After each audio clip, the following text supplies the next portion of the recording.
All right, so session's gonna be nice. picking up with session number 68 here. This is the third shard, 30th turning. The turning we've all been waiting for here with the beginning of the Lorebright League.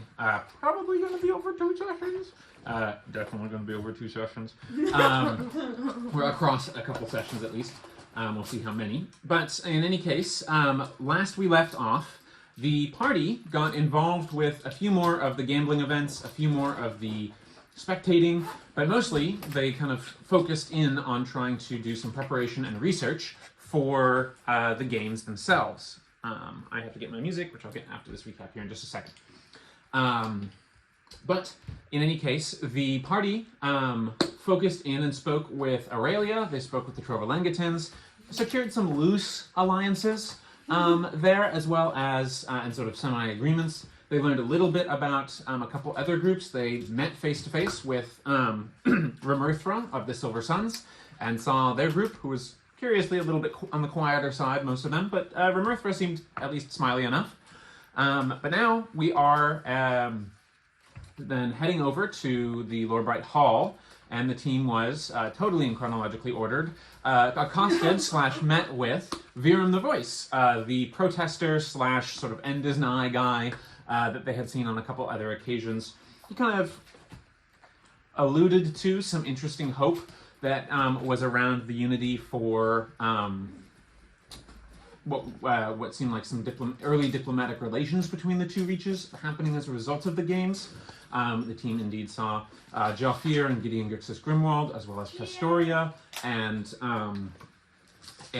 what looks like a Souls Guard commander of some kind, meeting and connecting up to or Miragard rather, meeting and connecting up, attempting to start some talks, de-escalation perhaps. And Virum the Voice also seemed to not like the Prismir very much, or at least said that they were once much greater than they are.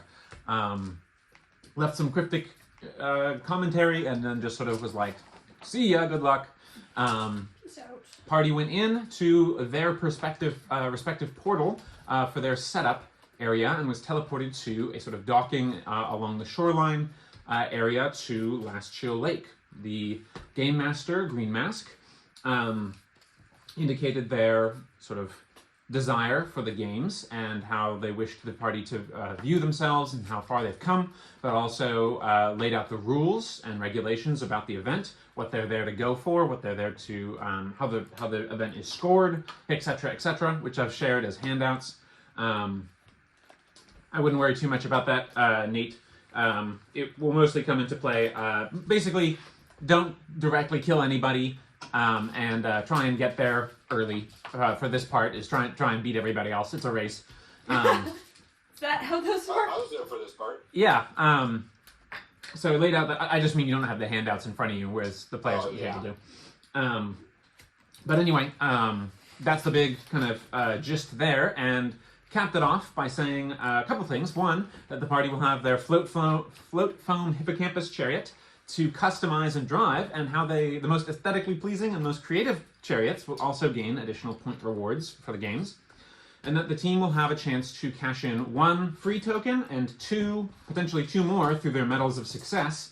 So a potential of 3 different upgrades the party can earn in their for their chariot. This can be additional weaponry, defenses, additional locomotion to offset their speed, or even go even faster than the average. Or it can be 3 rolls into the scrap heap to see what else on a D100 chart, to see what the heck you find. Could be rusted metal, could be free upgrades, could be magic items, whatever. Could be fishing gear, who knows. So that's not a friendly local fishing gear salesman? No, he went out of business when the fishing in Last Chill Lake actually ran dry. I did close that loophole. But in any case... loophole as much as it's making you do a funny voice for 15 minutes. Yeah. So anyway, that was one of the big revelations and what the party's going to be up to. First, they will have an in-world, have about 3 hours as part of this race. It's about 7 a.m. here on this turning.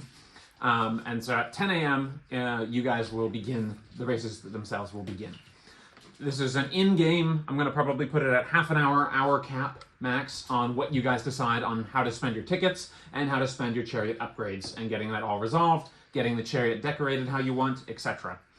Green Mask also mentioned the rewards, a varyingly, increasingly more powerful party banner magic item for second, or third, second, or first place, first being the strongest.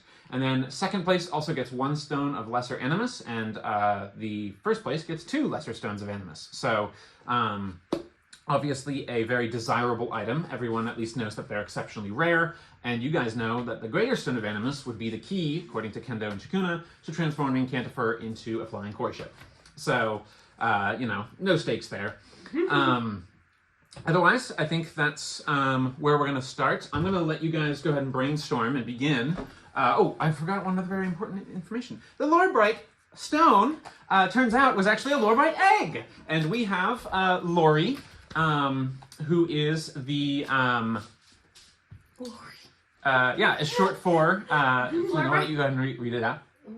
Lori Mastrix. Lori Mastrix. Lori Mastrix. But Lori is what she goes by, and she's Lori is her short name, but the main name is there. I'm just going to let you read. That's why I wrote it down, so I didn't have to keep saying it and tripping over my words. But is a clearly sentient creature, or constructs creature somehow given life.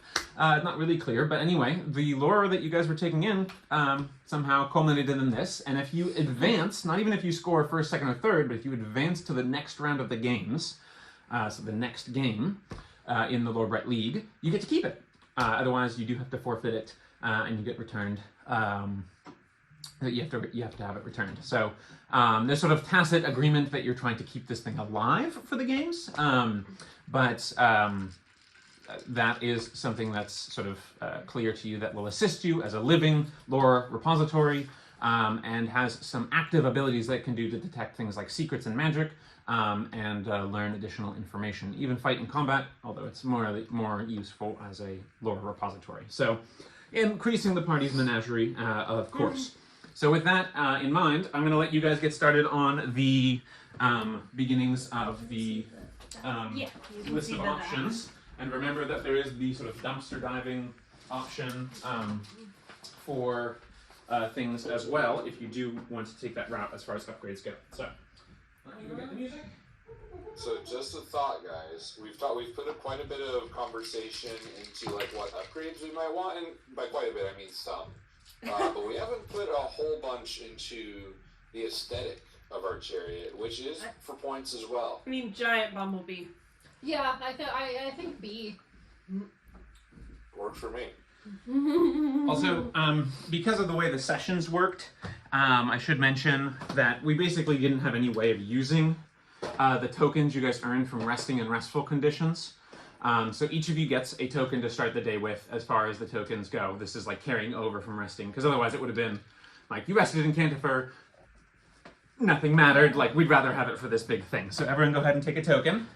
Does Tennille still keep his token from casting Channel Divinity at the last session at the end, because he prepped a summoning spell at the end of last session? You should get a green one for Lori. I should get a green one. Yeah, what I would say is any tokens you guys had, I don't know if everyone remembers what they had, but everyone should have what they had last time. Okay. Because there was no roll. Almost for the entire session, there was very little rolling in general. So if you had 2, take 2. I'll take 1 for Renostus and 1 for Slate. Each Slate's going to just actually convert his into a... Because, I mean, otherwise it would... I'm pretty sure Nocturne had like 15, but I could be wrong. Yeah, I think you could be wrong on that one, buddy. Nice try, though. I'll move it down here. Otherwise, he would have prepped the summoning spell at the beginning of this session. Yeah, that's fine. I'll just allow that. That's not... So, Oh, you're right? Yeah, I'm good. Cool Channel Divinity, then. I want to use it. Yeah, of course. Question. How...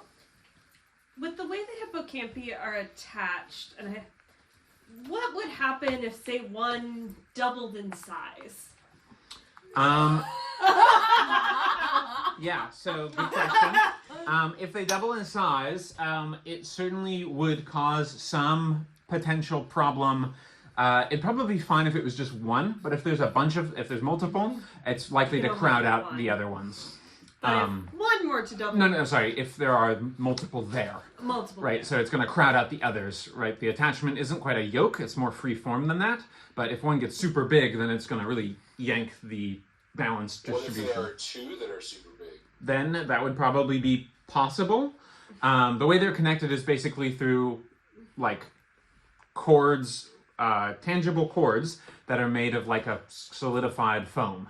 So you can the reins there, you can sort of use them and apply that as if you would trying to command a horse of some kind, a terrestrial steed. But yeah, I would say symmetry here is what you're going for as far as enlargement and stuff. If there's 3, for instance, and you enlarge 2, again, weight, balance, it could injure, something like that. But if they're both bigger size, then yeah, there's a potential for some shenanigans there. Potential for some speed increase based on, athletics type situation. So let me get the music here, and I'll let you guys... You can't, like, upcast, enlarge, reduce on more than one creature, or else... But maybe if potentially Hippocampi are slain and we're left with one, pull a... We don't want him to die. We don't want them to die, but like in the case that they do die, because we're going against very evil parties. So do we want to just go down the list of stuff we need to decide? So we have our tickets, we need to decide on decorations, and we need to decide on upgrades. Okay, tickets. We were, Nate, we were talking about for spending our tickets on the Stone of Good Luck, which I believe provides advantage on saving throws and... It's +1 on all saving throws and ability checks. +1 on all saving throws or ability checks. Always. Always. Sounds good. Okay. Stone of Good Luck. Stone of Good Luck. Who do we want to have that Who do we want to have that for now?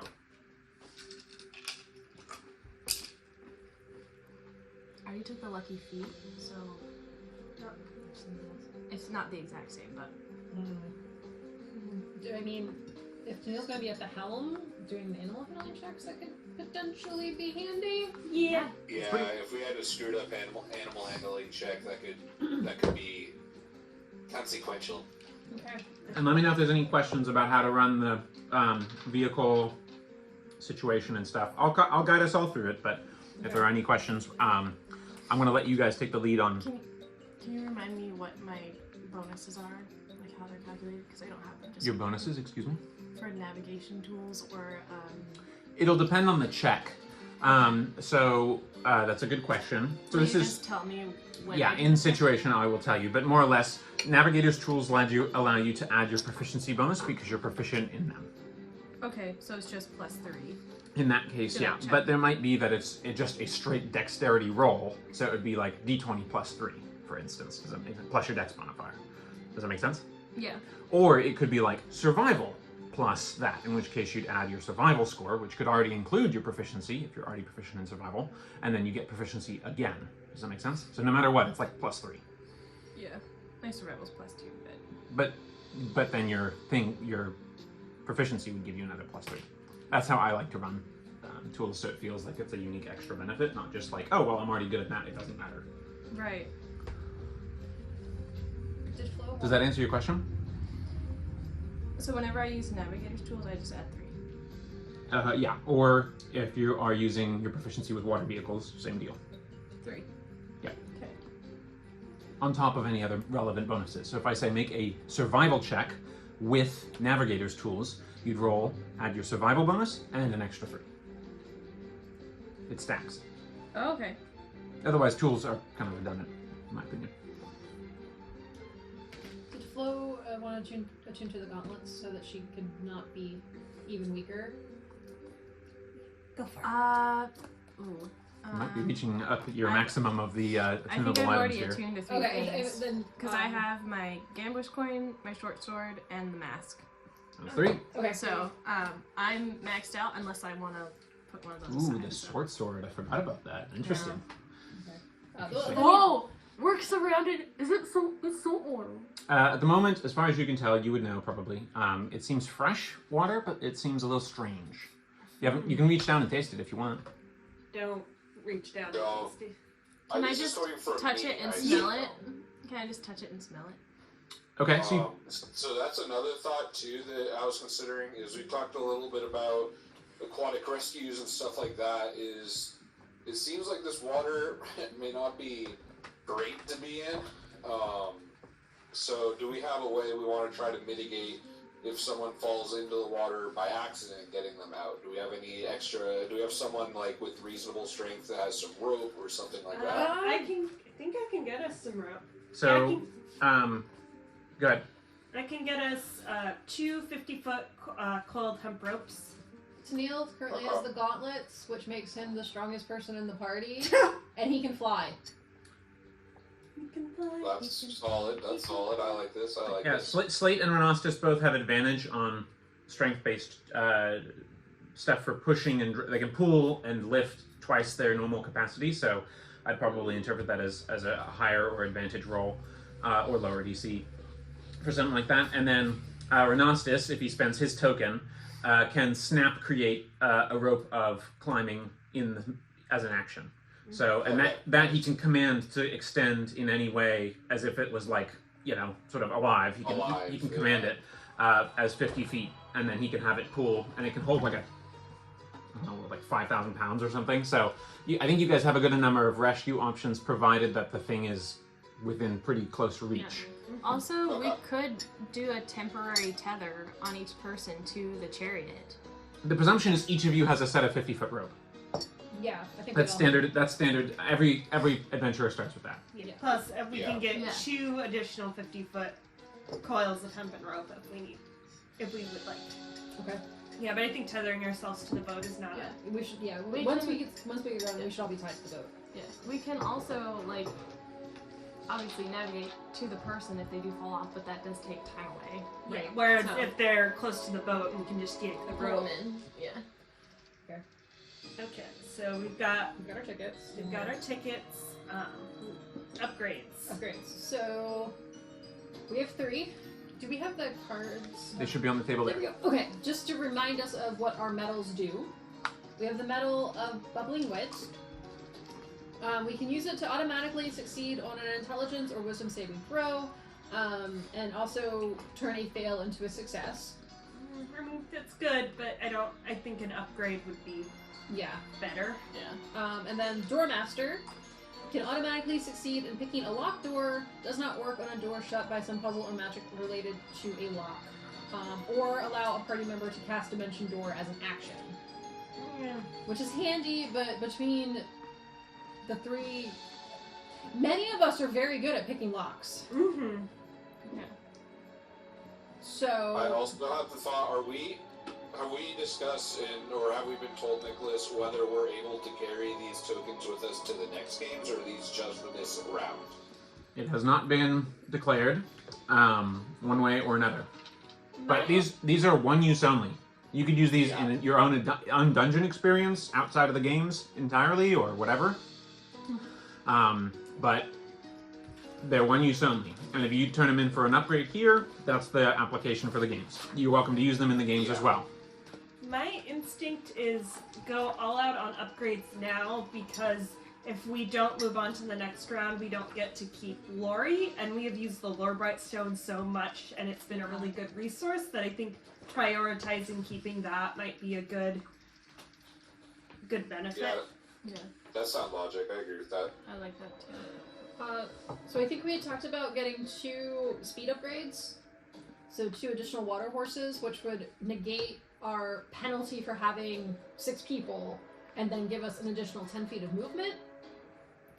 Was one thought, and then maybe using the 3rd token on a weapon upgrade, but that is... The kelp cannon doesn't automatically come with it, does it? Yes, it does. Oh, it does? The kelp cannon that's written on the stat block is what comes Okay. with it, and then in addition to that, you can get another weapon.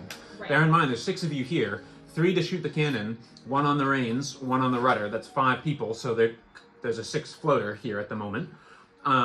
So if you pick something that could allow either only require a single person use, or you can have a floating person so that someone's always available to cast a defensive spell. How you use that is up to you, but just kind of think about the action economy slots for crew members here. I had been looking at the Squall Sprayer because does. It's one crew, and it has the 2400 max distance. The But- second number is disadvantage, right? That's correct. First number is that's regular. Yeah. Yep. But we'd at least be able to hit Yeah. something potentially. Yeah.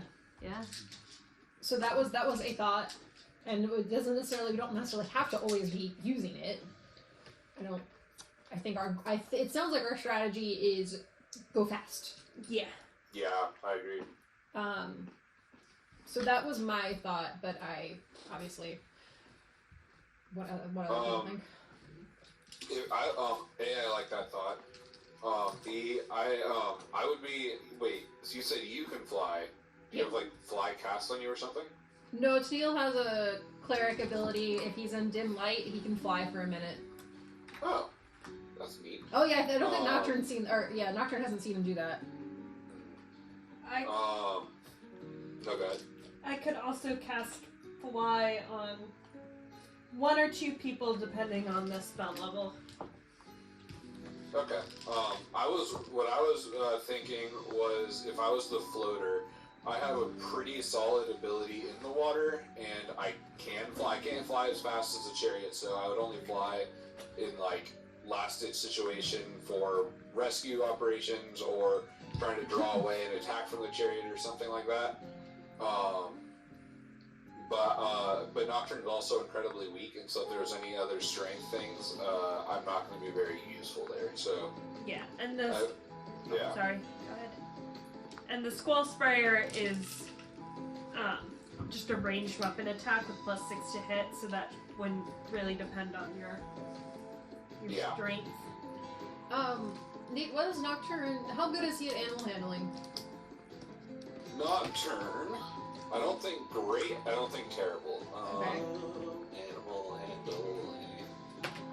The wave ram is also really good. Which is also I have a +1 to animal handling. Okay, so it does sound like I'm okay at it. Tennille should be the one on the reins then. Or Yeah, he'll I be, agree. He'll be at a +5. So. Yeah, Tennille should definitely be on the reins there, and even because Tennille has a minute of flying. Nocturne can just fly. You do have wings, but I can also breathe in the water right now. So even if I got tamed down for something, you guys wouldn't have to worry about me drowning. Just remember, really nice. just remember, you only have that when the hood is up, Yeah, and it's an action to pull it up or down. I was just gonna have it up the whole time, if I'm being honest. Yep. I'm just clarifying so that there's no frustration or confusion later. I'll put my hood on. Yep. Nocturne raises his hood. Renastus, just to help inform decisions. I've got a few elixirs here of boldness and transformation, so I can make someone breathe underwater for 10 minutes if we need to. I also have he taps on what looks like a krill cake converted into, like it's got some metallic claws reaching down and like, not piercing, but like grabbing onto his fur of his head. Trusty overnight experiment. This lets me breathe underwater, so I should be good as far as that goes. If we need to, and I can do a few other tricks if needed. And that kind of leans over to Neil. Where does he keep finding krill? Is he breeding them? Oh, you'll never know. I'm afraid to ask. Does is anyone? Do I need to worry about the D100 chart? Are people going to go scrap diving? 3 shots on the D100 chart to get a potential either item or nothing. It's You know. a little tempting, guys. We gotta be honest. It's not tempting. To you. So, I think if we're gonna definitely do 2 speed upgrades, we have a token that we haven't assigned yet.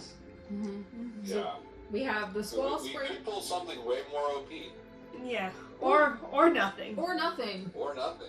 You get three rolls in the D100 chart. I mean, If you get the really good stuff, say it's probably less than a 50% chance to get something like fantastic, but you get 3 rolls, so chances are decent. That's what I'm saying. I mean, as long as we get the speed upgrades. I mean, the Wave Ram also sounds really good. It's just Can short you range. can you so- only use Yeah. that on the surface? Yes. Okay. Okay.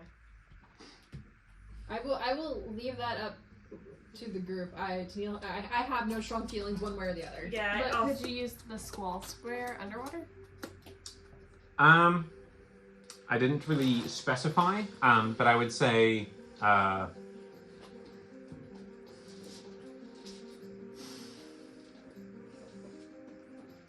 gonna say no because it shoots water. So Oh, it's okay. just shooting. It's just shooting like hyper pressure water, basically, is what the squall sprayer does. So those two don't work underwater. Okay. The anchor one, for instance, would. If it shoots a physical projectile, it would. Which is also very good. yeah, that requires 2 or 3, and we already have people. I also have a grappling hook on my gun, which is not as strong as probably the anchor ballista, but It could cause some there's shenanigans. potential for shenanigans somewhere. Just hook on, retract, and just fly over to another chariot. I think we need to watch out for that one. Yeah. Yeah. People using it against us. But if we get close, Aneka can cause some shenanigans. I'm thinking slow and some hippocampi are a good combo. Hear me out here. If we get close, I can just fireball their chariot. Dodge this. If we do lose 20 points if we kill anybody. Yeah, but they won't get healed Um, from that. Oh. Do you want to plug in the charger there? It's right there. It should just be right there and just needs to be plugged in at the top port there. Yeah, so just remember also, underwater, everyone has resistance to fire damage. Not above water, but underwater. And then combat, your attacks can be made with disadvantage unless you have swimming speed, or are using a particular weapon like a short sword. Basically any of the stabby weapons. Ranged weapons are shortened down to their normal range underwater and have disadvantage unless it's a crossbow, net, or a javelin, spear, and trident being thrown. As far as ranged things, ranged spells still work like normal underwater, but just be aware of that. And that Yeah. underwater rules, combat can change. Yeah. And lethality, we lose negative 20 points for any person we kill, and also the prisoner is watching. Yeah. And that's super illegal. Not just regular murder, it's murder plus. Yeah. Yeah, I'd say Murder plus. to be clear, it's only lethality. If you knock someone out, that's still fine. That's totally kosher. And as far as the Lorebright, like, limiting law, using magic on each other, that's pretty much waived for these games. So you're not going to be like, hey, because otherwise, like, the casters here would have a really hard time. So just keep that in mind. Obviously, if you do kill somebody with that, you will be in trouble. Yeah. But normal murder. Normal murder. Yeah, Alright. if I just come up and shiv someone to death, do I lose points? It's not magical. Yeah, because it still counts as murder. No, I'm kidding. Okay, so do we want to spend our final token on trash diving, or do we want to go with a weapon upgrade? I say trash diving, but you guys vote as well. I feel like Renostus would say trash diving. Slate would say trash diving. I think Brandon might say trash diving, but I don't think the rest of us have strong enough opinions. all right, you going for it? You going trash diving? We'll go trash Do diving. we want to Let's use. I mean, not. actual D100? Yeah, let's use actual D100s. All right, so we get 3 rolls, so 3 party members can go ahead and roll. Do we want to just pass around the people who are physically here? Or actually, Nate, Nate, do you want to do one? do you want to do one? I would like to do one. Do it. I would. I don't have them all Alright, so I roll it. So I roll a D100 and a D10, correct? Yeah, the hundreds, the 10s place die, and the hundreds place. Yeah. Okay. So if I got 0, 0, and 8, would that be 8 or 108? That'd be 8 since it's 1 through 100. 0, 0, 0 is 100. So you got an 8. So that's you find some rusted scrap. Okay. So you find a set of rusted manacles. Fun. I consider that a win personally. Okay, next roll. Here we go. Good luck to you. That's a 27. 27. Okay, That's a money roll, I can tell. I think that's a bad roll. it's not terrible. You find 2 very long collapsible oars. Hey, Oh, nice. that actually could be. How long are we talking here, Nicholas? About 12 feet. Oh, they are long oars. Do I have the ability? Question for the room of useful items, the 12-foot rowboat. Does that come with oars? Yes. Okay, but we could. Okay, Sarah, do you want to do it or should I? Go for it. Good luck.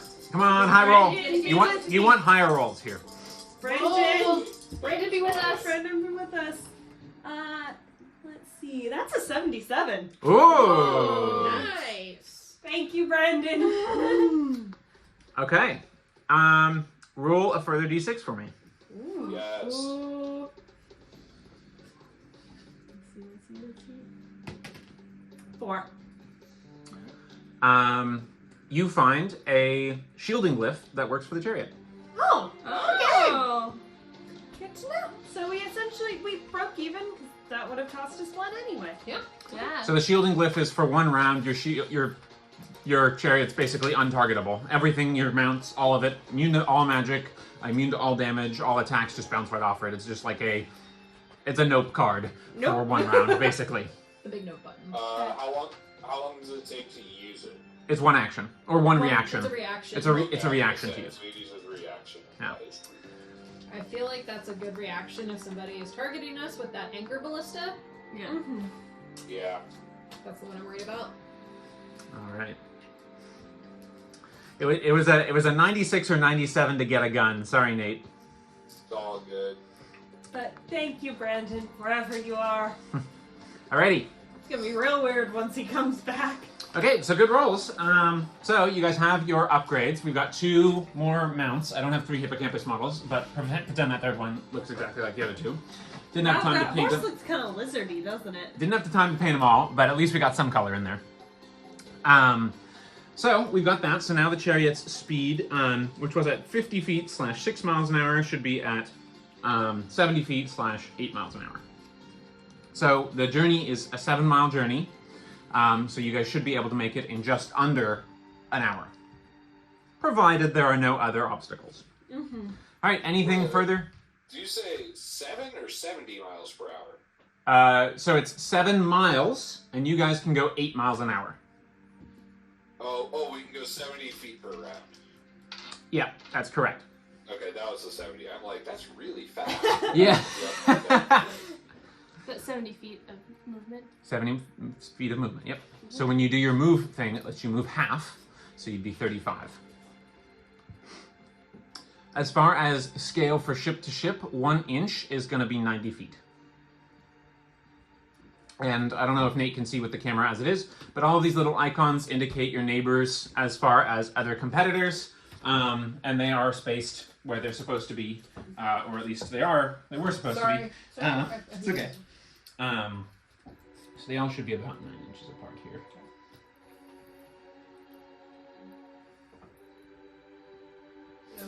Who is? Who is what? Who is Good what? question. Well, I just took down the Trovolungitans. Oh no! Um, Come on, you gotta take down Evan's party, Nicholas. Okay, so, yeah, do we want to tilt the camera for Nate so he can... Nate, can you see the table okay? Not really, no. Okay. Is that better? Yes, much. Okay, Maybe so- up like towards Nicholas just a little bit.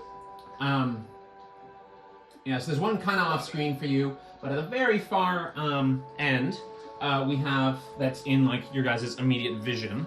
There's some other parties to this side, but in your guys' like starting bracket, it's this set, and then this is your neighbor on the left. You guys are on the leftmost of your starting 6 parties. So there's a party off on the far side that you guys don't know or don't recognize on the very far right. It looks like they've got some gears or something like that. They seem to be diving all over this ground. Then there's the Miss Blood 5 with Aurelia. Then there are the Maroon Marksmen. Then there is the Eruditious Elite. Oh, Then there are the Trovolungitans. yay! Then there's you guys. And over here to your guys' left, a little farther, more spaced out than the other groups. Each bracket of 6 is kind of grouped together as a wedge, and then it's like a little bit further, and it's another wedge. It's about 1,500 feet away. There's a group of 5 kind of piratey-looking individuals. Not the Jolly Rogers, which is 4.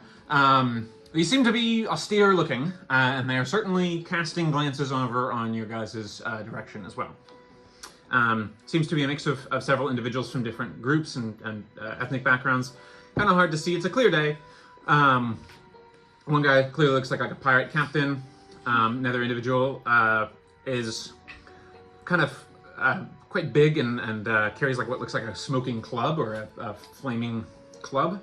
Another individual seems to be quite short and has like a hand-carved mask of obsidian.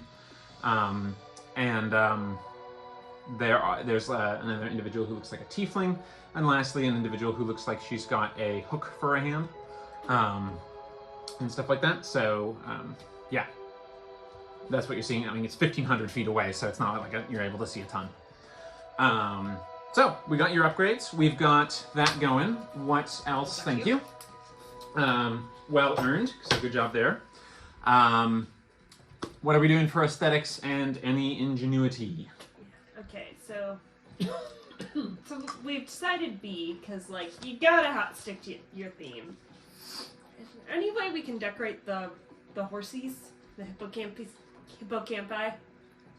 That's up to you if you have a thought. But I will just say, so we'll get started in about 10 minutes here for the actual thing. So 10 minutes to decorate. Just think about what might stay on versus what might not. You know, as far as decorations go, or what might burden your steeds. But yeah, if you have ideas, go for it. How big is the raft part that we're sitting on? Is that to scale? So this is mostly just extra. It's just to look cool. This stuff is mostly it's this space, but it is it should be what I said 15 by 30.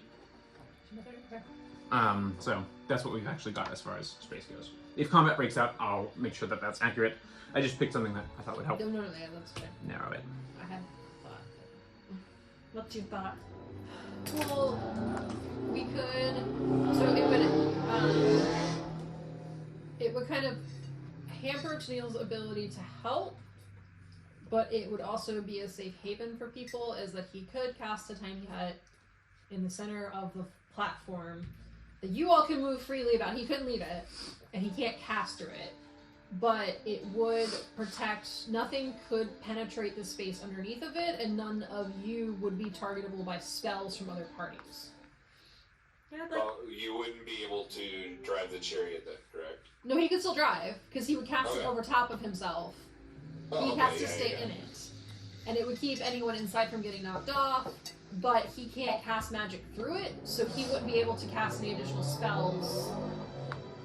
Okay, but in addition, though, I think that would be worth, because if you have the tiny hut around where the driver is, that means they couldn't affect you from range, which, as you're driving, being able to just kind of stay on course is going to be pretty key for us, I think. Can we see through it? You can see through it, no one else can see through it. So the inside, it's transparent, but the outside, it's opaque. Okay. And so... We can make it look like a bee, too, just saying. Well, so Tennille says, Nocturne hasn't seen it, but his tiny hut is a very goth boy rose garden. So we can have lots of spirit bees around. ooh. Love. Yeah. And because I feel like for the immediate, like, you know, keeping you protected is worth it. And, like, people could still potentially come in if they're like, my arm is coming off, I need healing. Yeah, Like- people can come in and out of it, he just can't leave it. Yeah, so, like... But then he can't cast, like, a spell through it, so if you're on the other side, you have to come back in to get healing. He can't cast a summon through it, and he has a summon prepared that could potentially be helpful and fly to another boat. So those are just thoughts. Like, I don't mind doing it, but just, it does prevent him from doing other things. I think it's worth it. I'll hail the tiny hut. Sarah? Yeah. Sorry, I'm thinking about other ways. Other things too.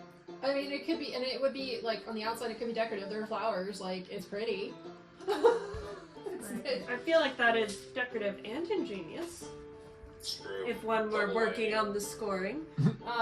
So I guess, yeah, then, like, right before we start, he'll kneel down with the left hand, which has all the vine tattoos, and take that minute to cast it, kind of trying to get as much of the boat as possible, but making sure he can access things that he needs to access, I guess. That makes sense. Okay. So we've got a tiny hut in the middle of the boat. Yes, we do. Got And it. so from the outside, tiny hut. from the outside, it is the nastiest looking brambles and thorns as big as your arm, dripping blood and giant roses. And then on the inside, it's very pleasant. And once again, giant roses, but there aren't as many thorns. So it's a nice little garden scene inside, but outside, you're like, oh god. Are there like killer bees flying around outside? Japanese hornets, yes. Yes. Alright. And inside there's little bumbles. So yeah, little bumbles, little honeybees. No Like honeybees, as actually. as they go through like the tiny hut itself, they just transform. They're Yes. cleansed. Alright, there's your hut. And then little Lori, I guess. How big is Lori? Quite small, newly hatched. And you get the sense smaller than what you would imagine a normal wormling dragon would hatch as. Okay. You know, it's probably nose tip to tail tip, probably 1.5 to 2 feet. So we can use Run's baby yarn. Oh, well, I feel like maybe she's like kind of like wrapped around Tennille, like up here on the shoulder, just Cute. kind of chilling as he's doing stuff. Mm-hmm. Still, wings are developed, Okay. though. Wingspan's probably Oh, No, about go three baby feet. dragon. Cute. or so, newly hatched. Think like those of you who've seen Game of Thrones. Think like Daenerys' dragon just freshly hatched, right? Okay. Like in that scale. So basically, yeah, Scale. it's just sitting on his shoulder with like the tail wrapped around his arm. Alright. While we're preparing that, because do you like chin scritches? What are you doing? Oh, hi. Sorry. Didn't know you could talk. I'm Aneka. Yeah, I can talk. Hi, I'm Lori. Hey, Lori. The Um, name is Lori, guys. Yeah, I just. I like learning things, and I'm happy to be here, but it's all a little overwhelming at the moment. Yeah. But I can feel there's some interesting things astir. Lots of magical areas running back and forth. If I were to guess, I'd say there's a ley line nearby. But I don't know how I know that. I just do. But I've learned quite a bit, even in my stone form. You guys were, you carried me. I don't know about gentle, but I was there. In and- fairness, they didn't tell us you were an egg. That might have been a... That was a communication error, perhaps. I Yeah. wonder how you got hold of me, or how they got hold of me. But that's okay, I'm here now, and I'm happy to be a part of this little crew that you've got here. Hello, I'm Lori. She's little raises a little claw. Just sort of like, Like, Lori, you picked a very interesting time to hatch. oh, well, that wasn't picked, it was predetermined, but appreciative that I try to be useful, and I love learning and love sharing what I know, so I'm happy to be here, and there's all sorts of wonderful things that we can all learn together. Isn't that lovely? That is once we get back to our wagon, we can introduce you to our library. Oh, I like libraries very much, I think. I seem to remember I have a distinct impression of being around when the other Clutch members and in some kind of very vast library, and I really miss those moments, so I don't know why I do, but I do. Oh. Do you know where you were before the library? Where were you before you were born? That's weird. Is the library your mother? I don't know. Maybe. Could be. I feel like I had... Maybe it belonged to my mother. I don't know. Well, we're your family now, and we'll take care of you. You have a brother. His name is Jackie the Smaller. It's not, well, an adopted brother. He's an ooze. In all Oh, fairness, you're adopted as well. Yeah. well, that's nice. Oozes can be dangerous. They're known to be acidic and can sometimes slip through different areas, usually about 1 inch smaller, 1 inch or smaller, or 1 inch or larger, rather. Some variants are adhesive, and I believe that they are distantly related to mimics, the adhesive variety. Oh, But speaking of mimics, I'd need to do some further research to confirm this information. we also have pet mimics. Oh, splendid. Well, I'd love to examine them. And a Maybe water I could elemental named further- Steam Surge. Further my hypothesis. And let's see, and we have Imagine Angel the and whole Mr. time Sauce. that you're having this conversation and she's on Tennille's shoulder, he's trying to cast the tiny hut and he's just... Look, you gave her a pen, you gave her another smart individual to talk to. All right. So, I'll say your half an hour's up. Last touches, preparations, anything? Can I make it squeaky clean with doing some waterbending shenanigans? Sure. You're able Make it to shiny. make it shine. You notice that the water, it's exceptionally cold, perhaps earning the name Last Okay. Chill Lake. There's definitely a brackish taste to it in the air as it goes, and as you pull it out, like up off the surface to shine and buff out any rough marks along the chariot build, which is all made of that same solidified sea foam material. You definitely get a wave of sort of, what am I doing here? It's just everything's so heavy, and I just. Okay. It's depresso. Tennille, can I borrow your eyeshadow palette? What makes you think I have it with me? I don't! I left it in Cantifer! Okay, well, I was just gonna give us like a bee-themed makeup look, okay? Do you know how much gold I spent on that? That stuff is not cheap. Renostis, for his part, has cobbled together using a collapsible 10-foot pole a little standard from which his bee is like a weather vane type situation to help swing at the back of your guys' vehicle.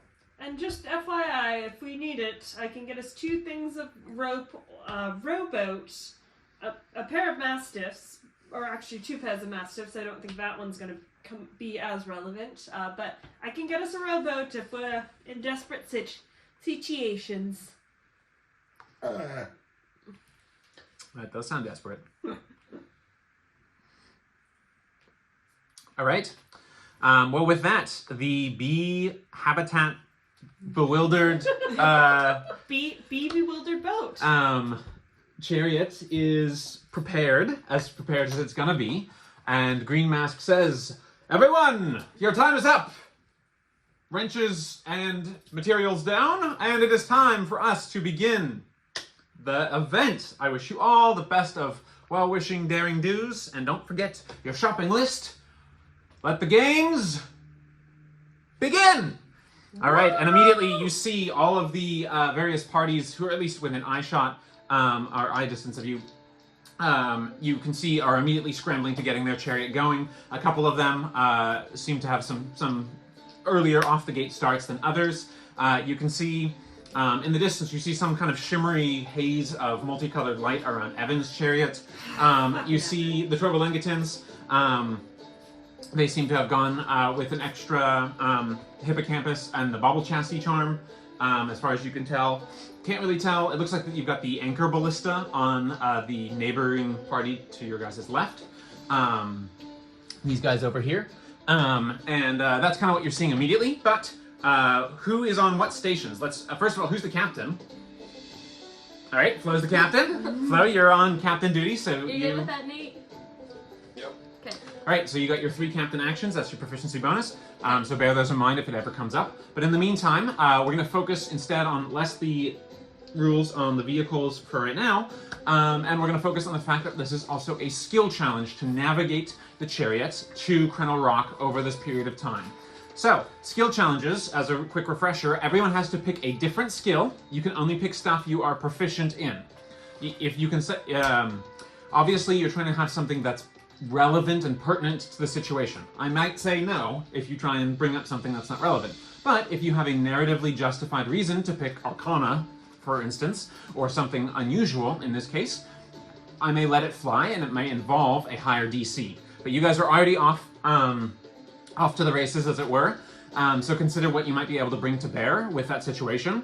But also, in general, for a skill challenge, if you feel there's a spell or feature that you can use and you wish to expend it instead of your roll, I may allow that, depending, again, on circumstance. So, we'll go down the line, and we'll have Flo start, and we'll do Flo, then Anetka, then Nocturne, then Tennille, and then I'll do Renostis and Slate at the end. So, Flo, captain of this ship, what are you using? What skill are you doing? What are you trying to do?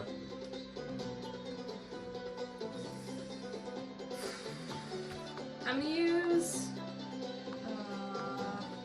Like other people have a good bonus to this too. I want to use stealth, and hear me out. I want to position the reins just right, and then have the rudder positioned just right to where it looks like we're not quite ready to the other team members, but as soon as that like gunzo goes off, we're like, shoom, off to the races. Okay, that strikes me more as deception, or Deception? performance. Also, I'm going to say that's not a thing that you can apply your navigator's skill or Okay. skill with watercraft with. Oh, can I just use navigator's tools? Yeah, so you can make a survival check with navigator's tools, or you can make a dexterity check with your water vehicle proficiency, whichever I'll you do prefer. dex check with water. Okay, there it is. So you can go ahead and roll. So roll, add your dex, and then add an extra 3 for your proficiency gain from your tool. 19. 19, all right, that's a success. You guys are seeking 5 successes before 3 failures. If you get 3 failures, you're not out of the races, but the more failures you get, and the ratio of successes to failures will dictate what obstacles you guys come across, which could influence your race's position. All right, Netka. I was thinking nature, just kind of looking into the water, kind of trying to use her knowledge of kind of the natural world, trying to anticipate, okay, if you're at this part of a lake shore, what would be there, what would be potential hazards, and trying to mitigate that. Sure, that's perfect. Yeah, go ahead and make a nature check. And these are kind of along the way. It's not presumably that you're making it all in right now. Does that make sense? Like, it's not all at the start. Get a D4 Because of ceremony. Yeah, I'm gonna. Okay, you can put it actually. Well, it's Oh, over wait, I there. can take it and toss it in. You can be the designated handout over Yeah, tokens. that is. You're just the dragon lady. I'm just the dragon lady at this point, yeah. Oof, Dragon- well, dragon boy. 11 was the better one. All right, 11. Or no, wait, I didn't have my nature bonus. 18. 18. Okay. That- Nice. I was just like Nice. Much better. dice roll plus the D4 and didn't roll Okay. a 7, got an 18. 18 with nature is a success. Good call. So, I'll narrate it based on your guys' rolls as a whole. Nate, go ahead. I'm gonna go.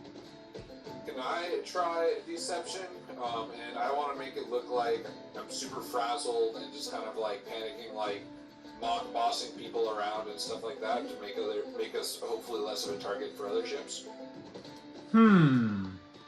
Okay, I'll allow it, but it's going to be at a higher DC. That's fine. Go for it. Deception check. Alrighty. That is gonna be a 27.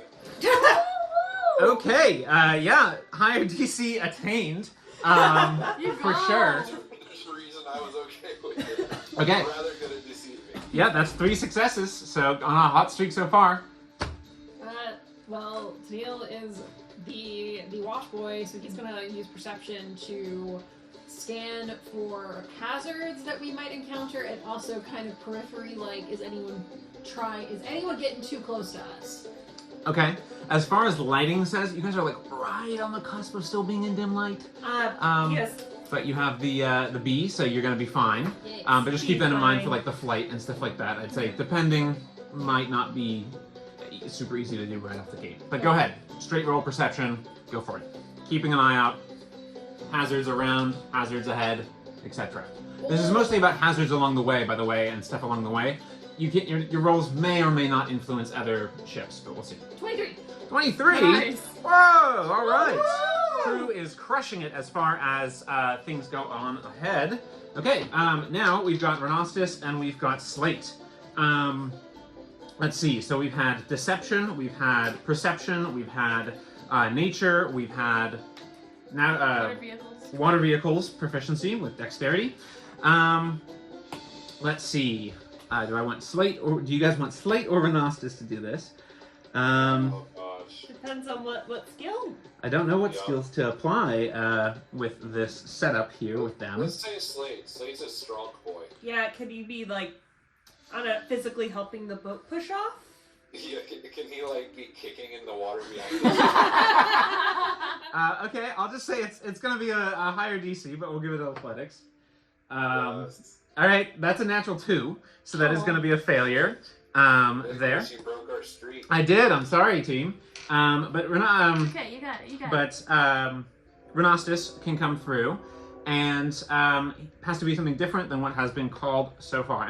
And by the way, if we don't get to 5 successes, we keep just going around until we start doing it. You have to pick different things. Renostis would have picked nature, but that's already taken. So you good at survival? History of like the lake. History would be a high DC. Survival.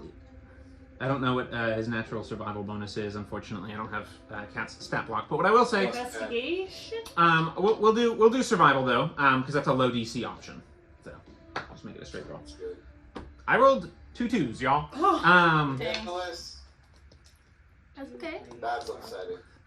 So to be fair to you guys, I will count that in. It was 2 separate dice too.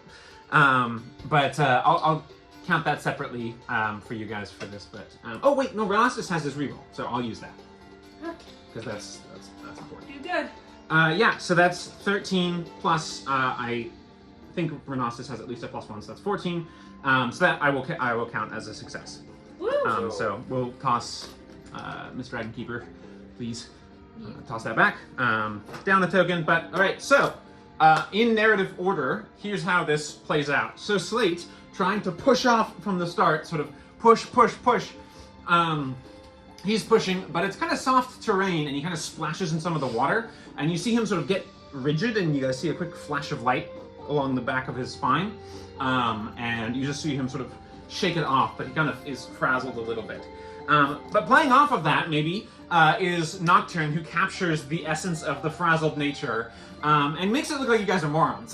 He does a great job of just, playing to your guys' strengths of seeming less powerful than you are, seeming less like you have your crap together than you are, and enticing kind of a situation of underestimation for you guys. So, Nocturne, like you said, you were narrating, kind of shouting weird orders that have nothing to do with it.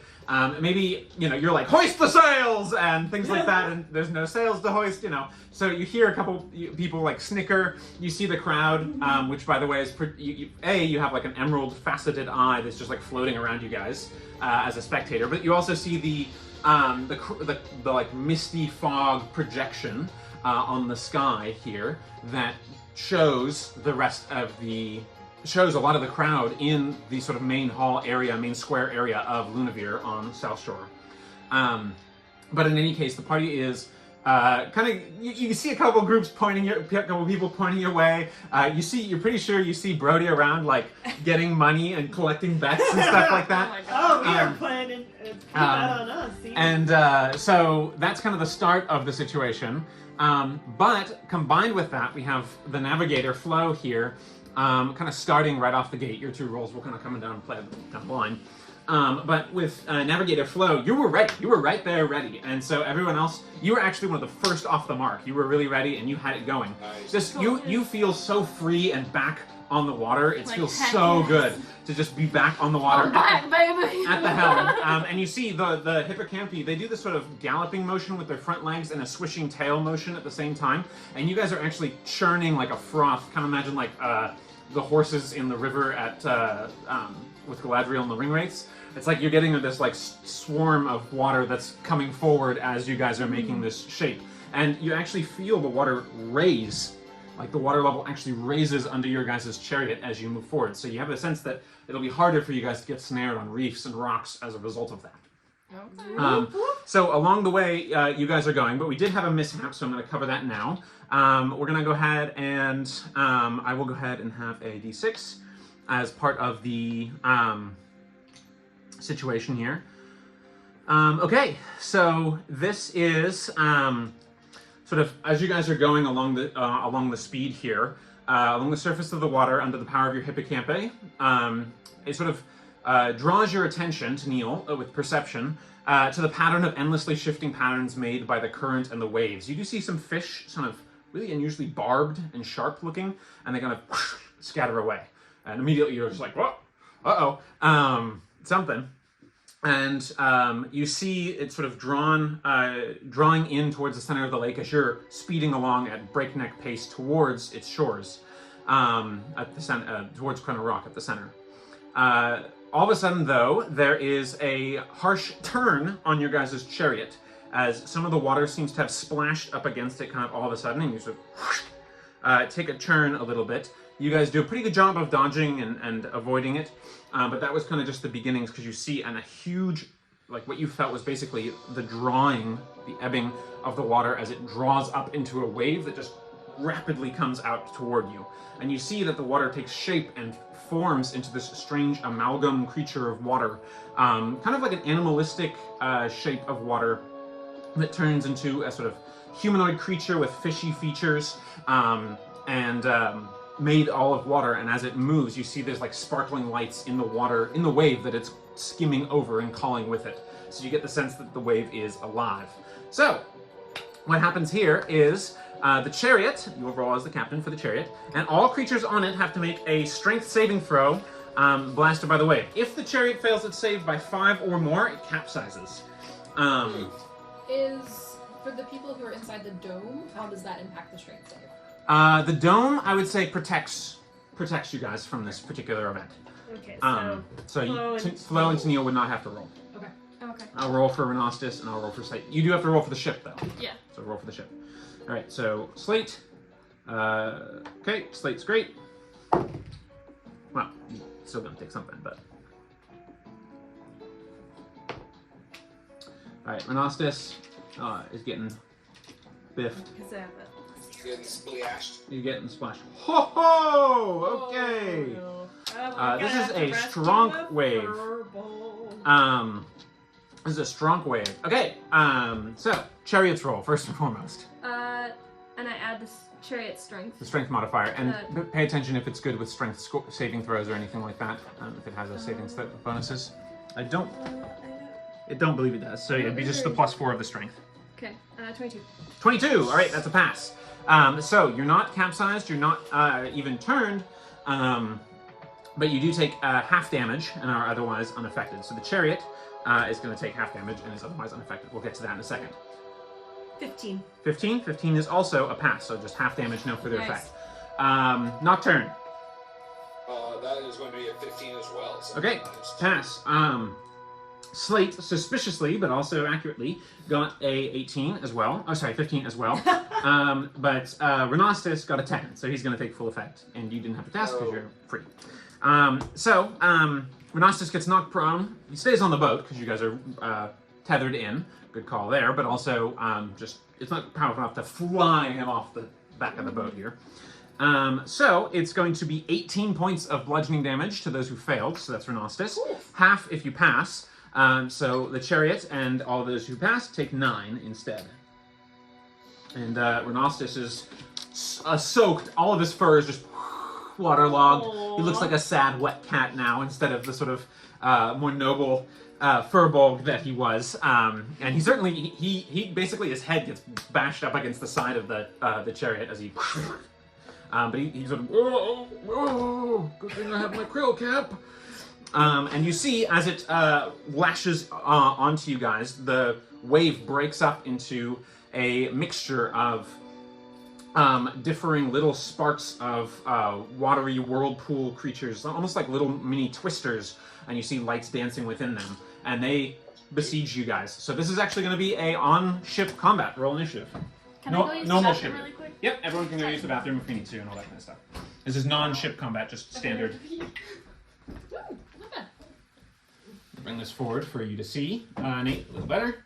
Much thanks, much thanks. Okay. Alright, so we've got the Great Water Spirit, which drew upon the wave in the first place, and then we've got... We're using these as little...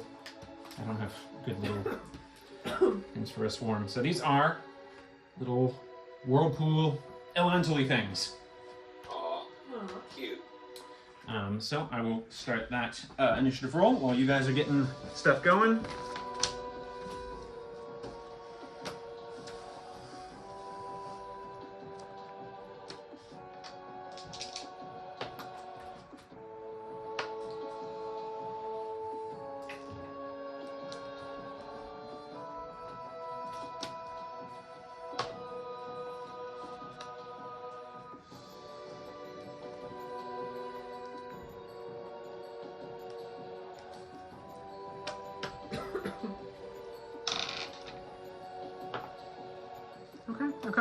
slate, decent.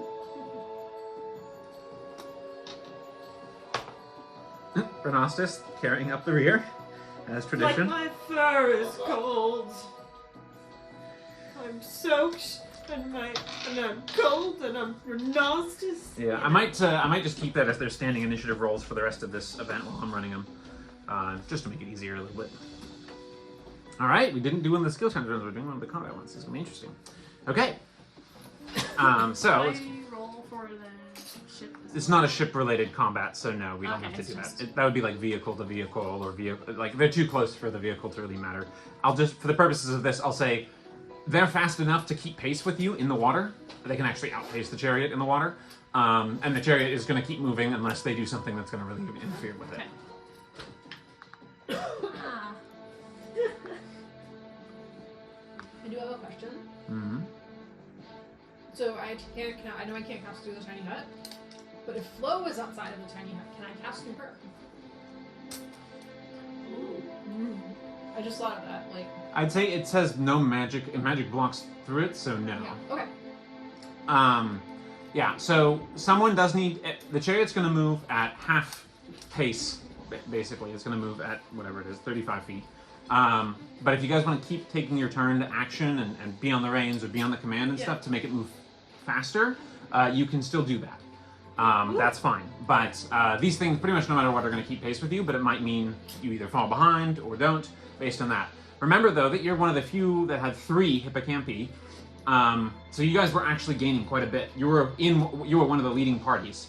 And Tennille, I will say, you did see out of the corner of your eye, it looked like a couple parties were angling toward you from the distance, which we'll get to after this combat. But for this, right now, initiative order, let's get the initiative rolls. 25 to 20. All right, the Essence of Tides, the big guy, is a 21. 20 to 15. 15. 18. Okay, Tennille at 18. Tennille, you'll be 18A. The Water Sparks are 18B. Anetka is 15. 15 to 10? 12. Okay. 12 for Nocturne. Slate got a 13. And Flo? 8. Okay. Flo's on an 8. Renostis is on a 2, bringing up the rear. All right, so it's going to be Essence of Tide first, then Tennille, then the Sparks, then pretty much the rest of the party. Oh, what happened here? This thing broke. Well, it didn't break, it just lost my connection. Is it running out of battery? I had it charging. I don't think so. And it remained on. Okay, so, get the combat going here.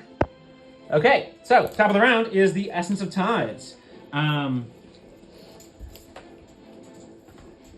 see, yeah. Okay, next two. Alright, so it's basically flying as it glides over the water. Just looking at its options here. Okay. Okay, so right now you two are in the tiny hut, so it doesn't know what to make of that. But it does see the hippocampi and it does see the rest of the party, so I'm going to see what it's going after. It looks like it's going after, at the moment, it looks like it's going after one of the hippocampi. No! So you see it go and make 2 water wing attacks. You see the wings, like flying fish wings with scales, like slap up against the thing. So, against the hippocampi, this is going to be against the chariot, I should say. Yeah. This is going to be a 17 to hit. Yeah. Okay. That's going to be 7 points of bludgeoning damage. Okay. Natural 1 on the other one. Yay! All right. And then it is going to shape up its fishtail into a lightning, like it's charged with lightning, and it crashes down onto the chariot as well, gaining advantage because you guys are in water. I rolled 2 3s with advantage, so that's a hot no on the total for a 9. So it's not even going to hit against the chariot's strength or the hippocampi or anything like that. Nicholas, you're killing it. Yeah, helping for you guys. So kind of does that shape, and then it is going to continue to move, and it is going to do. It's just going to move to get into your guys' face, basically. All right, that's it for its turn. Next up, Tennille, you're up with the water sparks after you and a Netka to follow. He's gonna use on the reins and try to get some speed back. Okay, yeah, so go ahead and make an animal handling check. Handle those animals. Keep us on course, Tennille. Roll higher than 7. 17 plus 5, 23. 23, so you can make 2 additional movement actions as part of this movement. So you actually are keeping at perfectly fast speed even without anyone else on as an action. So you're on the reins and you manage to get them all kind of, you see the one like after it gets attacked really quickly and kind of rearing away from the water. But you quickly grab the reins and kind of do this cool like whiplash motion here, and you see them all sort of rise up in a single, almost like they're all doing a jumping hurdle, and the back of the chariot actually clears the water a little bit and then slams back forward, and you guys are racing back forward on the thing. So nice job. Anything else from you? Bonus action or anything? What do I have bonus action? Next player to act will be Netka. I'm just gonna use my action to state of flow. I noticed other chariots are getting a little close. Keep your eye out after this. Okay. Okay. All right. Water Sparks turns. They're going to close. Alrighty. So 3 are going to close in.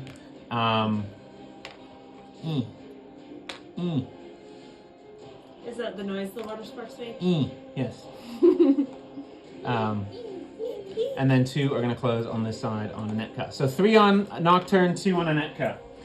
So you see the 3 together swirl and spin and turn into a suctioning whirlpool to attack against you, and then all of a sudden, actually, they are going to stay back and do their whelming wave instead, and fire a triplicate, 3 times as powerful wave drawn from the water and flushed directly at you there. So that's going to be.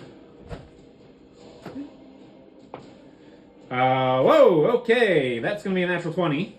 Ooh. So you are going to instantly take 30 bludgeoning damage.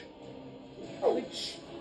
Which person? Me or That's Nocturne. Nocturne? Ooh. You also need to make a dexterity saving throw as the wave. So that you see them like you see them like swirling together and stirring up a wave, a cyclone of water, and then it blasts you heavily. Dexterity saving throw, please. That is going to be an 18. 18's a pass, so you manage to spike the blast of water. Maybe with your Cloak of the Mana Ray down, it sort of flaps and shivers around you, and you maintain your footing, so no further penalty. Okay, the 2 there on Anetka, you are going to get whelmed as well. With the other 2 on me, Miss Nicholas? Or you said they kind of like congealed together? They do a group attack. These are minions. Okay. So they congeal together. That's going to be an 18 to hit. That's just yes, that hits. Okay, that's going to be 20 bludgeoning damage to you, and you also need to make a saving throw. Dexterity, please. Good thing. These things hit hard. Good. You're in there. You're in their element, literally. Yeah. Good thing, Dex. Well, I guess Christmas went up stat. Dex is just a +0. That's a hot 3. Not 3. All right, you are knocked prone and unable to stand your next turn. As you get, basically these things turn into a whirlpool of suction and suction you down and are just like hammering you onto the deck of the chariot. Okay, now it's your turn. So you can't get up. You're on the floor. What are you doing? These things are like you're not drowning and you can speak, but occasionally you're just like, hey guys. Okay, this is interesting. What happens if you're prone and you try to make a ranged spell attack? What? That isn't affected by being prone. It is affected by the fact that you have enemies within 5 feet of you. Oh, So disadvantage. yeah. So they're on me. Is there any way I could angle a lightning bolt to get some of the ones on me and try to get Mr. this guy? That's his formal name. Mr. I'd say Mr. This guy is kind of in the opposite. You're getting flanked here, not in terms of mechanics, but one's on the one side of the ship, the starboard, and the other's on the port. So I'd say probably not both. You can probably hit both Sparks, or you can try and hit Mr. Nice Guy. Or Mr. whatever. Mr. This guy. I'll hit the sparks that are on me with Okay. the lightning bolts. Lightning bolts. They need to make a dexterity saving throw. Okay. 22 22. and the 10. Yeah, the 10 fails. 22 passes. Okay. 8d6. I'm hoping this is there's no overkill situation or else we're in trouble. Yeah. 15, 14, 16, 18, 23, 28 points of lightning damage. 14. 28 points of lightning damage, so that is enough to blast both of them Okay. off of you. I will say, though, you are covered with water as you called up the lightning. Yeah. So I am going to say that you can go ahead and I'll just do this. You take 8 lightning points back Okay. as a result of that. I think it's a little too unfair if you were taking even half of that. So, but you do see as the lightning courses through them, you see their forms. You actually strike the center cloud of lights, and you just see them sort of unravel and just leave a whole spurting mist in the air. Cool. So you are still unable to get up this turn, but you will be able Can to I next turn. crawl? Yep, you can crawl. Can I crawl into the tiny hut? Okay, so you crawl into the tiny hut. Thankfully, you're right close by, so you reduce movement. Yeah. Can I use a reaction to say something? Sure. Water? Who has the dust of dryness? These guys are made of water. Ugh. Who does have the dust of dryness? It's a mystery. Not me. I don't know. What? Dust of dryness. Who has it? Dust of dryness? I don't think I have it. Not in my Flo inventory. may have, if you were wanting her to cast water into it. Probably, but in this case, it does a significant amount of damage to water creatures. So anyway, he just yells that, water! Dust of dryness! They're made of water! Okay. Just throw it in the water. I don't think we ever decided who had it, but we can just say Flo had it. I think we'll say Flo has it. Since, Okay. Yeah. All right, so that's those sparks turns. They hit for a booty ton of damage. And Slate, seeing that, is concerned, but he can't do too much about these guys off the rails here. At least right off the bat. I'll reacquaint myself with what he's got going. He's got kill water things instantly as a power. It's a Infinite cool range. tattoo thing, you know? Yeah, it's a specific thing to channelers, It's huh? never really come up, but specifically. Yeah, it's rare. No, he's going to go for attacks on the Essence of Tides here. He's going to go ahead and go in with... it's got to be Thieves' Tools, right? He's right there. These tools! All right, so give him the Thieves' Tools. Man, that was almost good, but it turned out to be less good. So that's going to be a 12 total, which does not hit the creature. And his second attack is a 15, which just hits the creature. So that gains him a token. A success, and he gets a 2d6.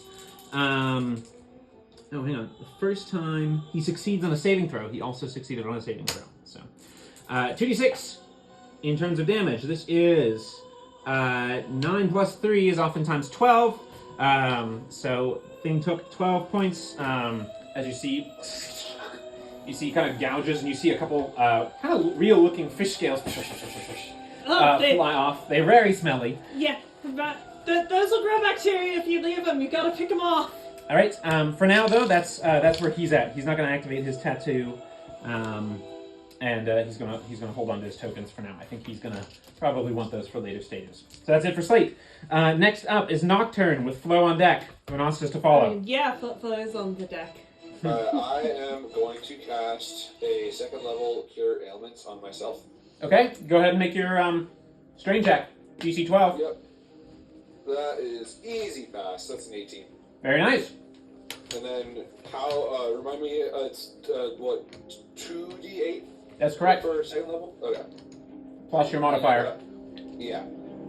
Do I do plus my modifier for the whole thing or plus my modifier per dice? For the whole thing. Okay. Thank you for That asking. is not as good. That's gonna be 10 total. All right. 10 hit points back to you. And I believe that was the first time this day you cast a spell from your patron, so go ahead and take a token. That was my goal. Thank you. All right, so that's your action. Anything for bonus? I am Healing gonna chill for right now. All right, Flo, you're up. Rhinoceros on deck, then top of the round. Okay. I'm gonna pull out that dust Dust of dryness. of dryness. Dust. Just regular dirt. Just regular. She's manning the rudder, which is like a pool rudder, like on a boat, with a little bit of a wheel steer system. It's kind of like hand controls, elliptical style. Yeah. And all of a sudden, you just see her go, dust. I'm gonna die dirt. Anika, take the rudder, and I'm gonna like hop outside. And Eka, who is just her hair is completely out. Okay. She's looking Just hold it significantly steady. hurt. I didn't go to boat school. I went to wizard college. And I'm going to take the dust and is it literally just like a patch of dust? Yeah, it's a packet. Okay. Okay, I'm gonna go You guys ahead. have know how many uses you have? We had 7. 7 uses. How many uses would you like to use? Or would you like to use them all? If you throw the pouch, you're using them all. Eka's got the rudder, so you can run out. Can I try one? Just one? Okay. I just wanna I don't know how potent it is, so Yep. I'm gonna go up to him and be like, "We are not your enemy." As you like use a biological weapon on it. Okay. Please leave us alone. Okay. Go ahead and make an intimidation check for me. The same thing. It's gonna I'm gonna not do. your enemy. Smallpox blanket. Yeah, pretty much. This is like anathema to these things. All right. So it needs to make a saving throw of a con DC 13. I got a nat 1, y'all. I'm not rolling very well for good guys and bad guys. Well, I rolled nat 20 on Nate, so. So that's a fail. What was your result? For intimidation? Yeah. 18. 18. Okay, pretty good. Also, go ahead and roll 10d6 for me. Oh my god. A single pinch of dust Here. is 10d6 necrotic damage. Whoa. Okay. Don't worry, I got the D6s. Okay. Okay, nice.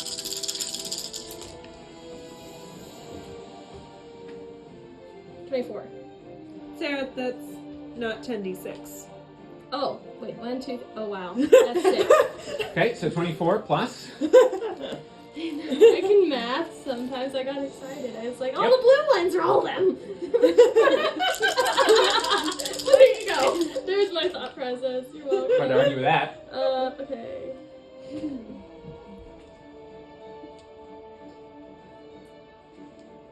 $39. 39 points of damage, plus its previous damage. So this thing is definitely looking battered. Okay,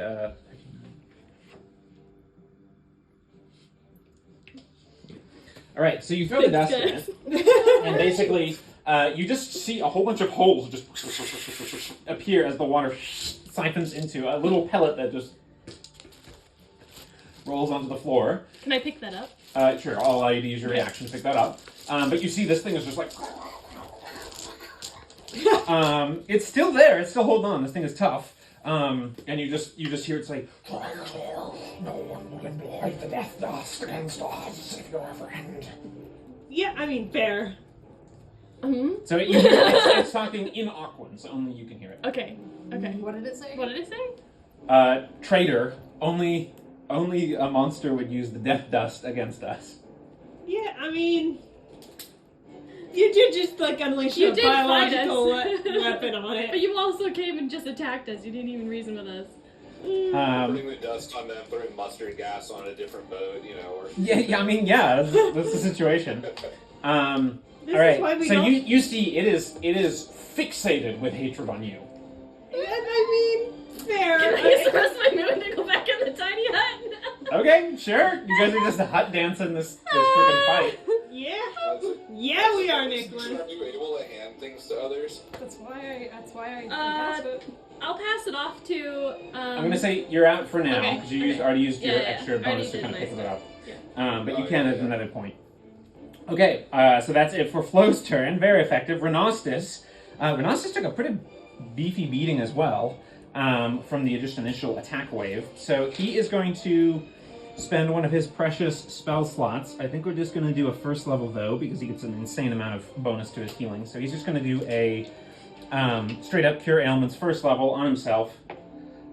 Very good roll. So I rolled a 7 and he gets to add 9 because alchemist stuff. Circle shit. Alchemist stuff in particular. So 7 plus 9 is 16. So that brings them nearly back to full, 2 points up, 2 points shy. So you see her drink, she just like basically Coca-Cola shakes something and then just splashes it into all over his fur and face. And you see he gets a lot of revitalization back into him. He's going to command the bee. Oh, sting that guy! Where's the bee? There it is. It's going to sting one of the... Going to shoot at one of these things. At the sparks. Get him! Hey, got a bee! Gotta be. You gotta be, you just gotta be. Way to be. So that's gonna be 6 points of damage, which as a minion is able enough to just take one down. No carryover though. But it sort of, and you see it melt back into just normal water. All right, that's it for Renasus' turn. Top of the round. It's the Essence of Tide again. But combined with what you've done to it, plus the damage it took, it's going to use its Convocation of Water once a day to regain 25 health from the waters around it. As it Still did more damage than 25, and we have 6 more uses. Yep. So you see it sort of refocus itself, and you see it's not able to get into the hut, obviously. So what it is going to do is provoke attack of opportunity from Slate. Take Slate, kill him. Do a glancing blow there. Okay, and it is just gonna keep attacking the hut. Not attacking the hut, attacking the hippocampus. So it is going. They can run from us. All right, one attack. Nope, that's a natural 4 because I can't roll for booty today. Second attack. Hey, I hit something. 23 to hit the chariot. Yep. Abomination in our waters. Let the past drown where it belongs. All right, 5 bludgeoning damage to the thing. Sadly, I did not hit it twice, so it's just going to do its lightning tail slap on it as well. 13 to hit the chariot. Nope. All right, doesn't hit the chariot. So it sort of, but it's clearly shook, guys. Like you used a terrorist weapon against this thing, and it is holding together. All right, that's it for its turn. Next up is going to be Tennille. You're up first. Then the remaining sparks. It's gonna, once again, on the reins. It's really all you can do. Okay, go for it. I have a crossbow, but... Healing magic. Huh? Nothing. Or healing Read the magic. shirt. Read the shirt. I have a bonus action. I will get to you in a moment. I feel like Tennille, even though he doesn't know what a bonus action is, I feel like that's the gist of what he says. Is a net cut is like. She's just like, just down to 20 hit points. She's like, her hair is just everywhere. It's 14 plus 5, so 19. 19, so not enough to get 2 freebies, but you're able to at least keep a decent pace. So you get sort of that normal movement speed Alright, and then going down. If you're on the rudder, right? Yeah. So go ahead and make a strength saving throw for me. No, this dice. 16. 16, very good. Yeah, you're able to keep it under control amidst all the surge of speed and attack. He's gonna kind of like look over his shoulder and kind of like gesture at you, just like lightning in water. It works, didn't it? You get back 9 hit points. 9 hit points. Okay. You just see one of the bees like float on over, and it just sort of like coughs some pollen on your face. We're not always like this, Lori. I'm sorry. No, we are always like this. It's quite fascinating, actually. I could tell you about the hierarchy of elementals, but maybe it's better for another time. Another time. Yeah, but I think we need a lecture series with you at the helm. Oh, okay. Well, that might be interesting. All right, that's it for Tennille's action and bonus action. Anything else? That's all I got, yeah. Okay, nice. As a Hey, rogue, keeping it on keel. That's what you need. Yeah. as a rogue, do I get an inspiration token for initiative roll? Yes, you do. Okay. Sorry, I should have Nope, just reminded. making sure. Thank you for keeping me honest. Yeah, I guess we kind of missed the opportunity for you to do the attack option, so we'll just give you the token. Yeah. Okay, that's it for that. The remaining sparks, there are 2 of them now, which is fortunate for you guys since they kind of rely on strength in numbers there. They are going to make their way back up onto the ship, and they are going to... They're going to close the distance onto onto Nocturne No. and make another attack on him. I don't think they should do that personally. I think they'll definitely regret it. How's a 17 on you? 17 will hit me, for certain. Okay, you take 20 points of bludgeoning damage. Damn, my guy. I am so glad you healed These things yourself. hit hard. 10 each per contributor.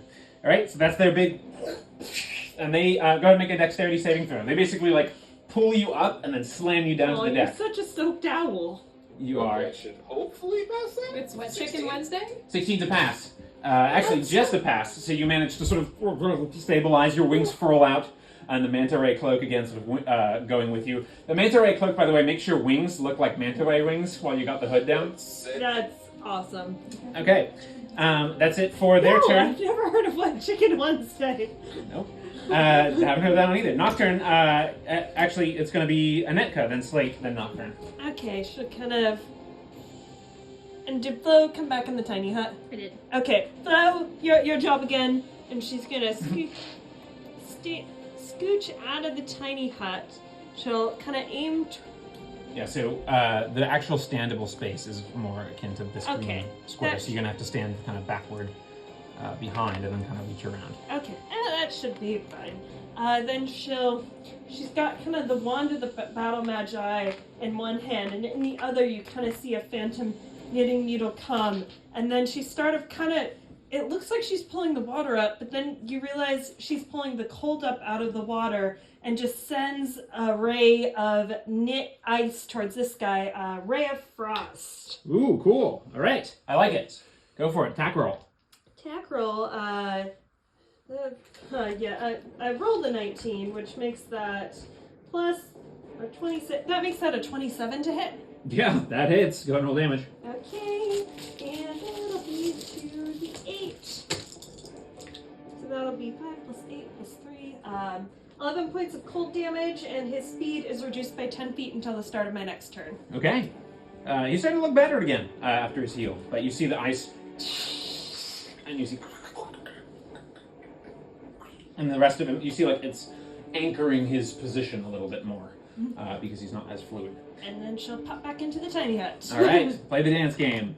Okay, next up is Sorry, Slate. Slate. Slate's going to definitely try and clear these Okay. things now that they've come close enough to get within range. So he's going to go ahead and give him a Thieves' Tool swap. That's going to be a 17 to hit them, which does not hit. They have a 19 armor class. So unfortunately, yep, it's hard to hit water that's dancing all around. So that's it for first attack. Second attack, what is he going to do? He is going to...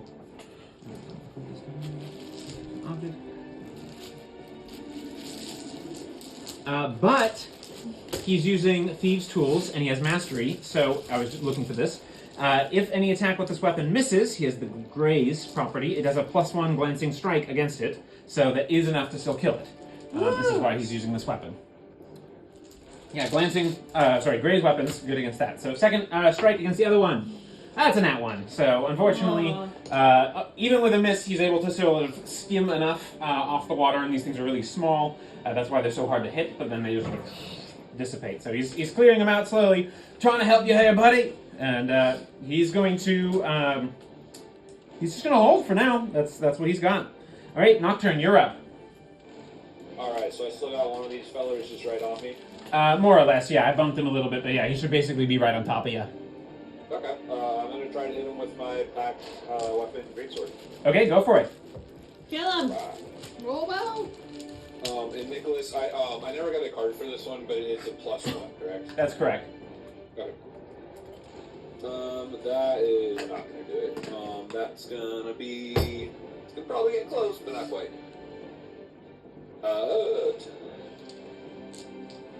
14.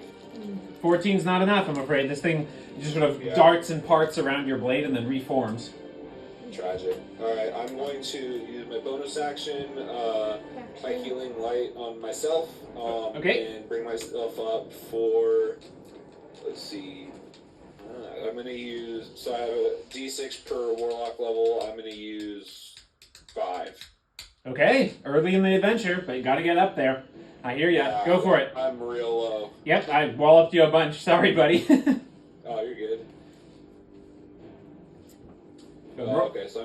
19 back. Nice. Okay. At least you're not losing major ground. All right, Renostis is up next. What is... Oh, no, sorry. Flo is up next, then Renostis. Flo, what are you doing? Captain, my captain. Anitka, Fine. you got this. I'll pop back out with my dust. Is there any way I can get closer to him? Like, can I bounce off the boat and do a twirl and try and land on the hippocampus? Sure. All right. Go ahead and make an athletics check first. Like, To see how well you do try to it. be torpedo-y in the water. Yep, okay. Athletics check. Or, sorry, acrobatics check. Go ahead and roll. Okay. This will dictate.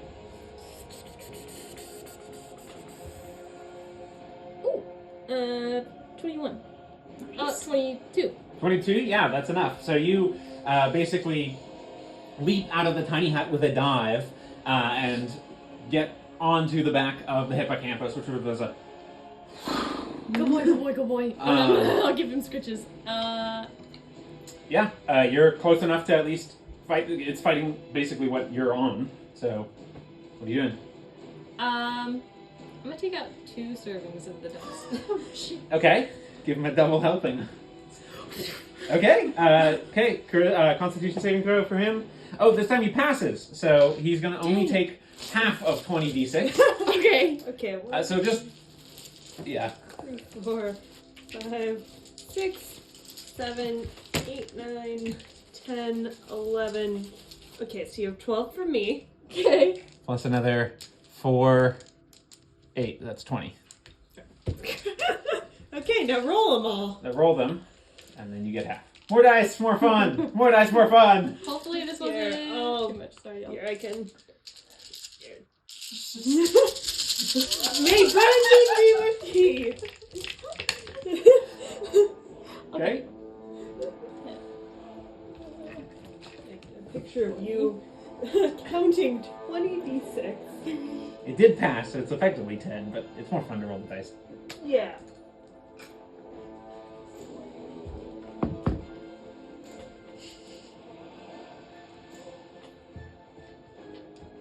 But that was a 2.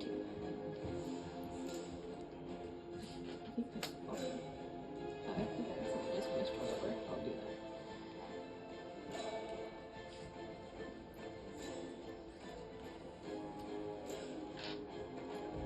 60. 16. Have. So it's going to be 30. Okay, which one am I here?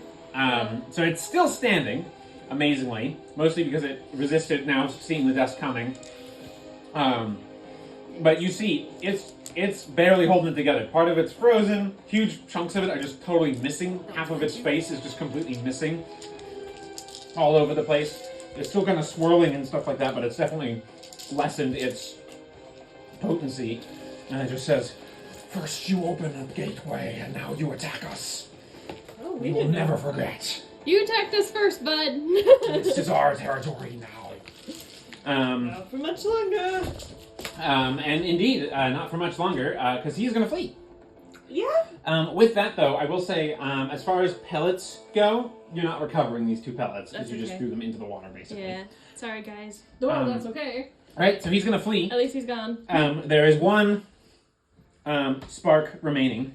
That's And also very for the wonderful. purposes of this, I will say it also flees with its director, who basically brought it into the space. So that's going to bring us to a closure to the combat. Alright, so we'll go ahead and take a break now, because we've been going for almost 2 hours here. We'll get some food. Nicholas, you didn't let us loot them. There's nothing to loot, I'm afraid, in terms of the water elemental stuff. Actually, I'll say go ahead and make a... It's just depressed water. yeah, go ahead and make a... If you wanna try and capture some of the water that they had in them, you can, if you'd like. Yeah, I'll try to capture a little bit. Okay, go ahead. I'll ask Ren if they have like a flask or something. Oh, does Ren have a flask? Does Ren have a flask? Go ahead, Ren will help you. So you'll go ahead and make with advantage. We'll call this an Arcana check. Okay. That looks around. Do we Arcana, not I have enough am neutral. washes? No, I'm not. Yeah, I'm neutral at Arcana. So that's going to be an 18. Thank you, Ren. All right, Either yeah. 4 or an 18. So, So that worked out. you've got a small amount of some kind of depressed water elemental essence. Woo, depressed water elemental.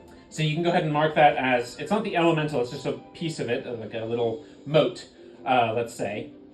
Moat So- to depressed water. Moat of depressed water. Let it grow, then maybe. So moat of depressed water acquired, and with that, we'll go ahead and take a break. What's interesting is when we throw So we are in the wake of of the battle with what seemed like some water elementals who had some specific feelings. They were freaking hit with biological weaponry I that have took them down feelings no of- problem. someone hit me with biological weaponry. Yeah, but and banished them away. The party was able to clean up the combat within a couple rounds, so no major delay there. But they did get bashed around a little bit, and weren't able to go at super mega speed. You guys were able to, thanks to Neil's work though, you guys didn't lose any ground, which is great. So that's going to be paying off well for that. However, Tennille, off of your role and what you were contributing, you do notice that kind of peering around your tiny hut and all that kind of stuff, you do notice what seemed to be two ships kind of converging diagonally toward you guys, no longer interested in being first. So you see, not quite neck and neck, but somewhat behind you, there is the Eruditious Elite. And they're one of the parties that's sort of angling a little bit, but not as sharply as the other. So you guys are, so now, at this stage, what's the best plan? I think at this stage I'm going to move this, so we can focus on... Yeah, I really suspect it's not the Trevelangentons or the Misbloods. So. No, we've got a couple of other crew to worry about here, so what I'm going to do is do this, and remember, so I'm just going to move the party. I could have just swung this around. I don't know where. Is that going to invade your space? Oh, hail the tiny hut. Alrighty. So as you guys are going, you got your steeds, which is definitely helping out for sure. But you do have your guys' kind of position moving forward here, and you see Trovalangatons have they're keeping rough pace with you guys, but you do see what looks like, you see him waving over, and you see at the standing very proudly, Captain Morgan style, you do see Trentus Tress just like jamming out on his lute. Oh my god! And you see, as a result, the waters are like moving in time with the music, and he's playing some kind of song that's helping him out. You can't see the Mistbloods from here any longer. It looks for a second like Evan's team. All of a sudden, their whole caravan teleports slightly ahead, but you see some kind of field they run up against that sort of, and you see their whole ship start to wave and wobble. And as they do, they angle toward you guys a little bit more. As that's also happening, you see the Maroon Marksmen have... So what's basically happened is these guys... you guys are up ahead a little bit. These guys have angled in slightly. These guys are angling in. The Trevelangentons are heading forward. They're keeping in line with you guys. And this crew is also angling in toward you guys quite sharply. Don't The love most that. sharp... remember, you and the Trevelangentons are some of the parties who are moving the fastest in this. Unfortunately for the Trevelangentons, they do seem to come up against some kind of issue. You see that as they're going through and stuff like that, they seem to be doing it rather deftly, but they are running up against what looks like some kind of screaming, howling whirlpool situation. So they start to drag back. These guys are the Eruditious Elite, the Maroon Marksmen, and the mysterious group over here are all angling toward you guys because you're basically one of the leading groups. You can see off in the distance the Mistbloods do seem to be doing pretty well as well on your guys' set. In the distance, you can now start to see that there is a rock jutting up from the water. It looks like, as the name kind of implies, the crenellations of the top of a tower, and it's got a parapet attached to it. So it's like a little two-circle top tower, and you see flying forms circling above it of some kind. But that's not something you can worry about just yet because you've got something a little bit more immediate to deal with, which is, Tennille, you are seeing that you see several groups kind of converging on your guys' general overall location. So I've got to go into my enemy party folder here because I've pulled up documents on a whole bunch of opposing parties. And at this stage, let's see. So the Red Coin Company, I'm going to say, are too far. Sorry, not the Red Coin Company, but that's who they are. The Maroon Marksmen on the far side are a little too far, so you can see they're trying to basically intercept. Their goal is to meet you out in this angle, right? So that's the direction they're going. Okay. These guys are close enough that they can try and kind of get on your guys' case, and these guys, the Eruditious Elite, a little bit more similar as well. So you guys, as part of your success, everyone's going to try and hobble the leader. So we're going to see how well you guys can navigate out of this. So what we are going to do is I need to have a look at the... Be ready on that cannon. I think all right, we're so I'm gonna going to do some have measurements. suppliers, so probably me, Ren and Slate on the cannon. You're at the reins. You're captain. I can be on the rudder.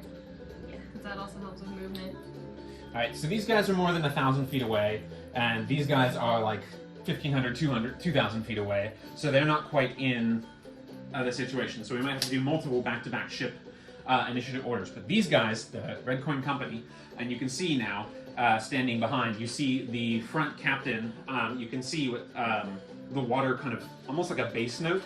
Boom, boom, boom, boom, boom, boom, boom, boom, boom, boom, boom, boom, boom, boom, boom, boom, boom, boom, boom, like a heartbeat, causing the water droplets to dance on the water and part as he's like commanding the ship to race your guys' direction. So with that, we're going to go ahead and go into ship-to-ship vehicle combat. So go ahead and roll initiative for the vehicle, and everyone also roll an internal initiative. I'm going to keep the initiative orders for the party members who weren't here. Pretty good. That's a good mistake. But that's okay. Do I roll 2 times then? You would roll set twice. Yeah. Okay, this is the ship. Yeah. Very good. Just designate. And then This should will be- be my. Okay. Oh,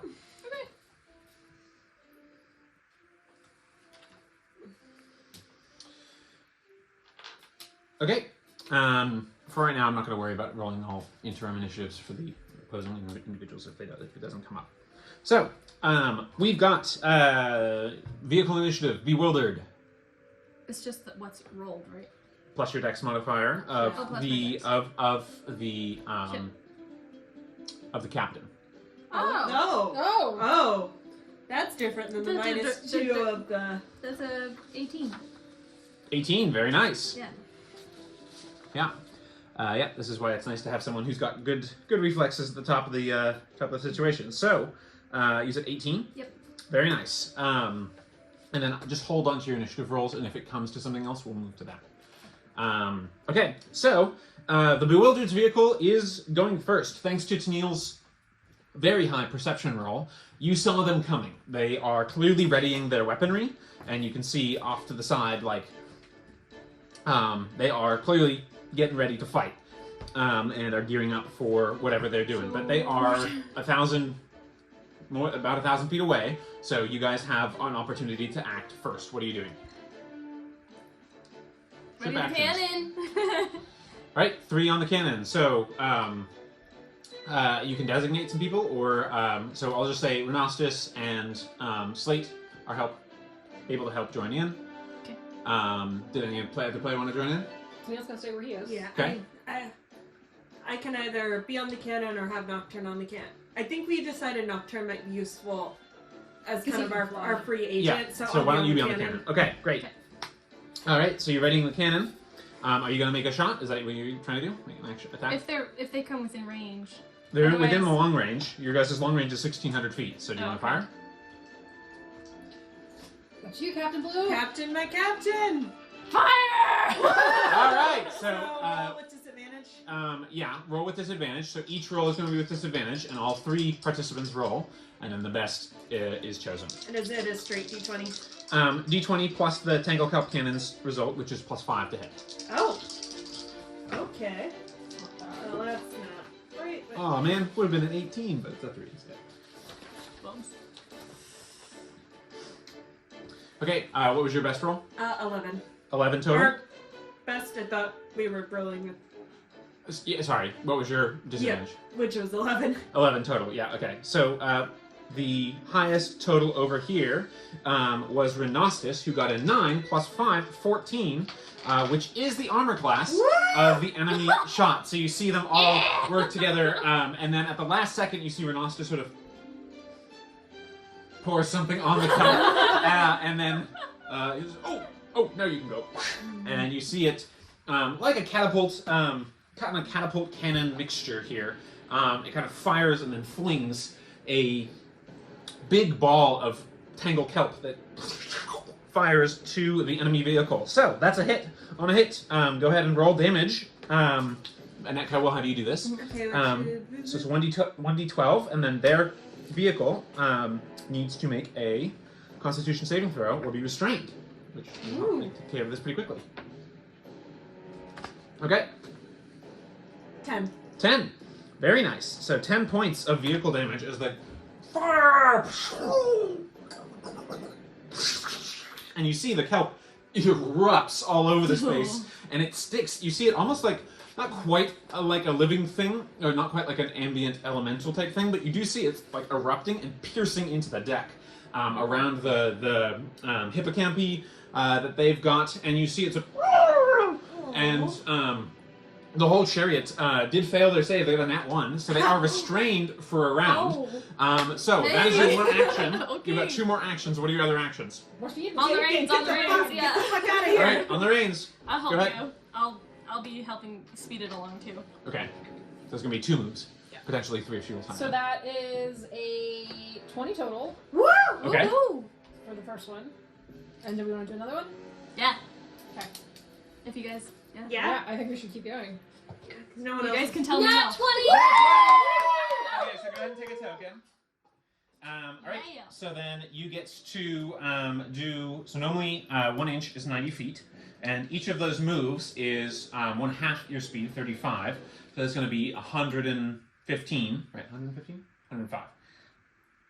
Yeah, 105. So just over an inch of extra speed that you guys are crawling along. It's a big deal, even though it doesn't look like it's a big deal. Yeah, an inch. So you earned your inch. All right, so now it's their turn. So what they're going to do is there's 5 crew members aboard that particular vehicle, and none of them are within range to do anything to you personally. So what they're going to do is attempt to free themselves from the kelp. So that is going to be, which they are going to do with 2 participants. All right, so that is going to be a...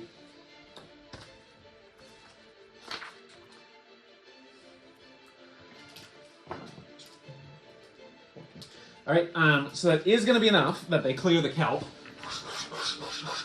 And you can see, he's, you can't quite hear the words he's making out, but you can tell he's shouting, and the other crew are snapping to it. And what you notice is, Tennille, with your high roll at this point, you see an individual wearing, a sort of wood elven individual with very dark looking skin tone. And she is bringing up here huge, like, smoking branch kind of club situation, and is spreading what looks like some kind of black material, and then all of a sudden, it all, like, ignites, and the kelp gets burnt away. So they were able to do that, but that took one of their major actions, so they're not going to be able to keep up with you as fast. So in the meantime, what they're going to do is do a movement action to move up to half their speed, and then they're going to attempt an on the reins. Natural 1, that's a fail. So they are only able to move half speed, so that's going to be 1/3 an inch. Okay, so that's it for the first round, and they didn't. That was all their actions. They ran out of opportunity to attack because they used 1, 2, 3, 1 to clear, and then that. So it is your guys' turn again, and I'll let you know when these other individuals get close enough to really engage with you guys.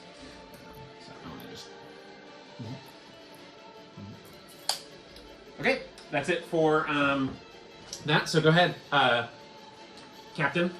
Bewildered's crew again. Alright. Ready to move? Nocturne's just gonna hold on at the moment.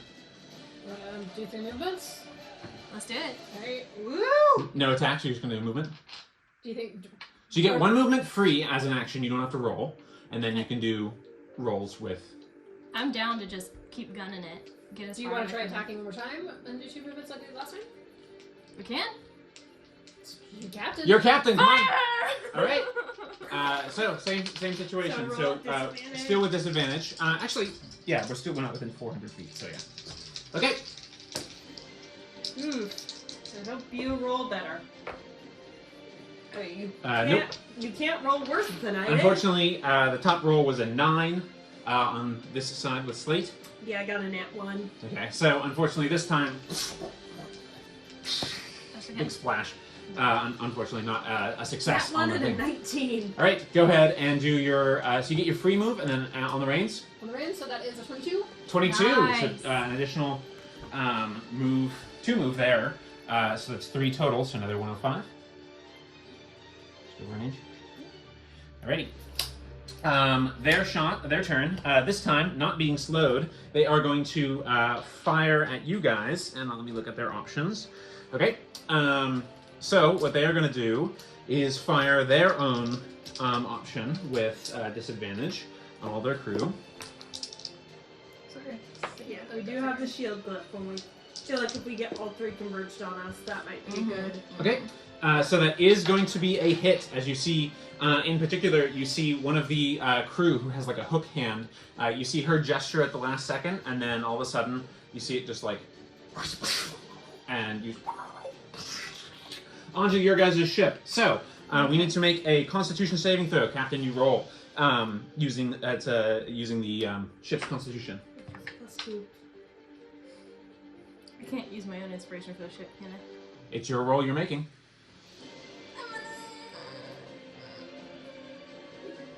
Yeah. Okay. That's good. You want to toss me a dragon? Total of 15. 15's a pass. But you do take 5 bludgeoning damage as the ship does get a crash over it.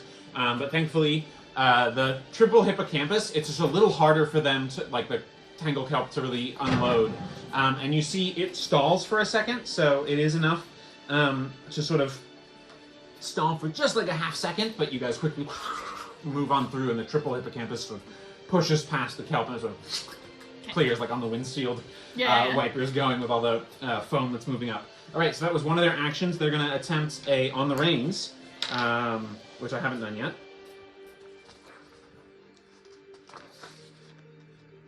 All right, and you see the blood mask guy with the obsidian mask, and he's got like blood in the mask inscribed as doing this.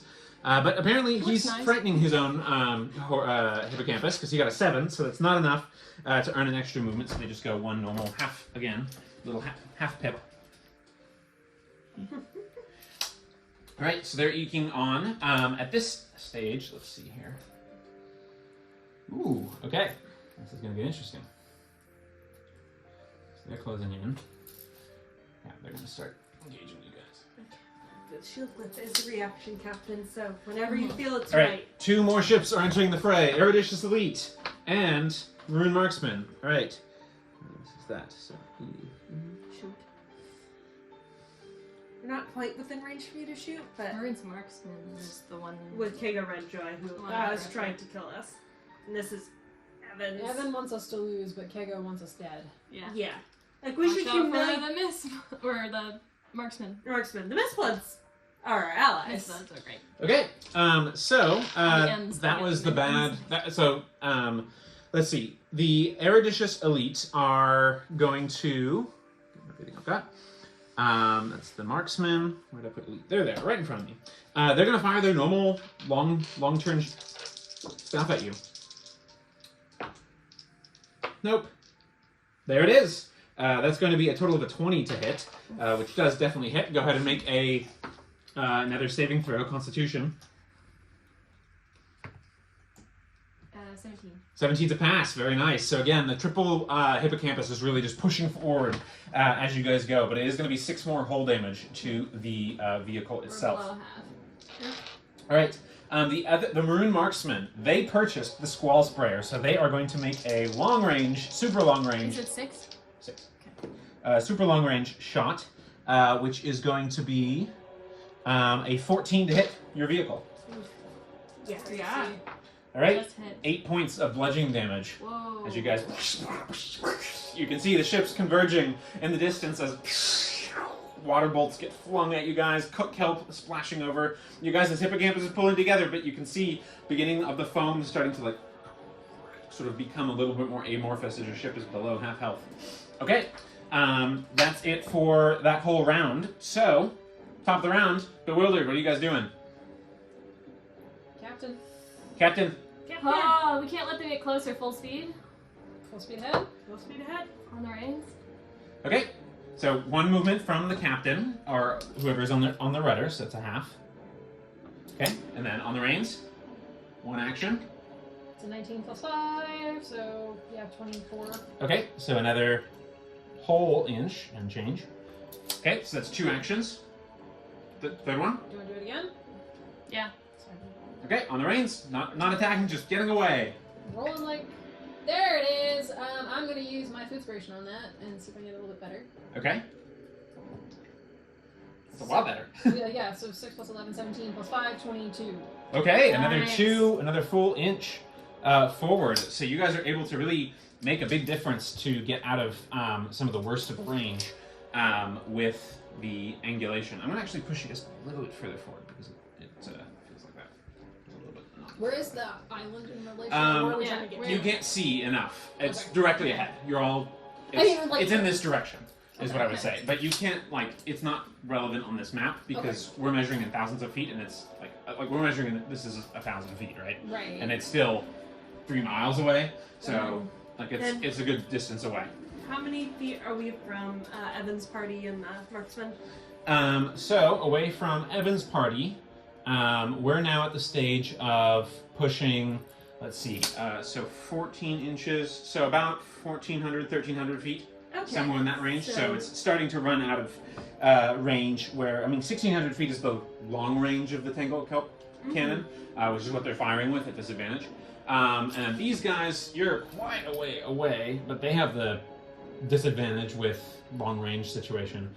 So you guys are about 2,000 feet from them, but they've got the disadvantage squall sprayer, which is what they're hitting you with at 2,400 feet. So, all right, that's it for your guys' turn. Next is the Eruditious Elite. They're going to attempt to, let's see, they don't have as many people who are good with animal handling, funnily enough, as a group of school wizards. But they are going to attempt it, which they do get enough to do a normal, just like full turn of move. So that's 1 inch. Sorry for you. No worries. And then their other actions, that's move and that, and then the other action is going to be a fire. Remember, we do have the shield left. Okay. All right, that is going to be a hit with a 14 total. Yep. Okay, so damage. That's going to be 9 points of hull damage, and we've got to get a Constitution saving throw. Shoot, guys. Yeah, again, we do have the shield as a reaction, so when it... Okay. We have to use that next The rune marksman missed with their Okay. situation, but they are going to move slightly closer. 16. 16 to pass. Thankfully, you guys are rolling well. Good job.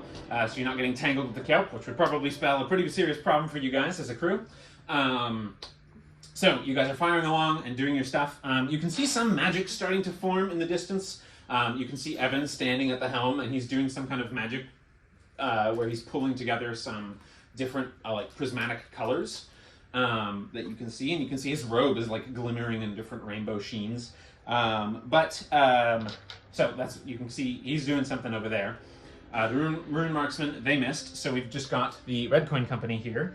They are going to also attempt a animal handling check. Hey, they passed, so they get their full normal movement, 4 inch. In addition, they're going to fire with disadvantage on you guys. No, and oh, that's a d12. I mean, yeah, roll with that. No, this time all 3 were not enough to score, so it gets really close, but Guys, our splashes. chariot is looking real hard. It's looking damaged. So top of the round for you guys. This is your guys' go. What do you want to do? Is there any way to repair it? Like, I guess I can't really.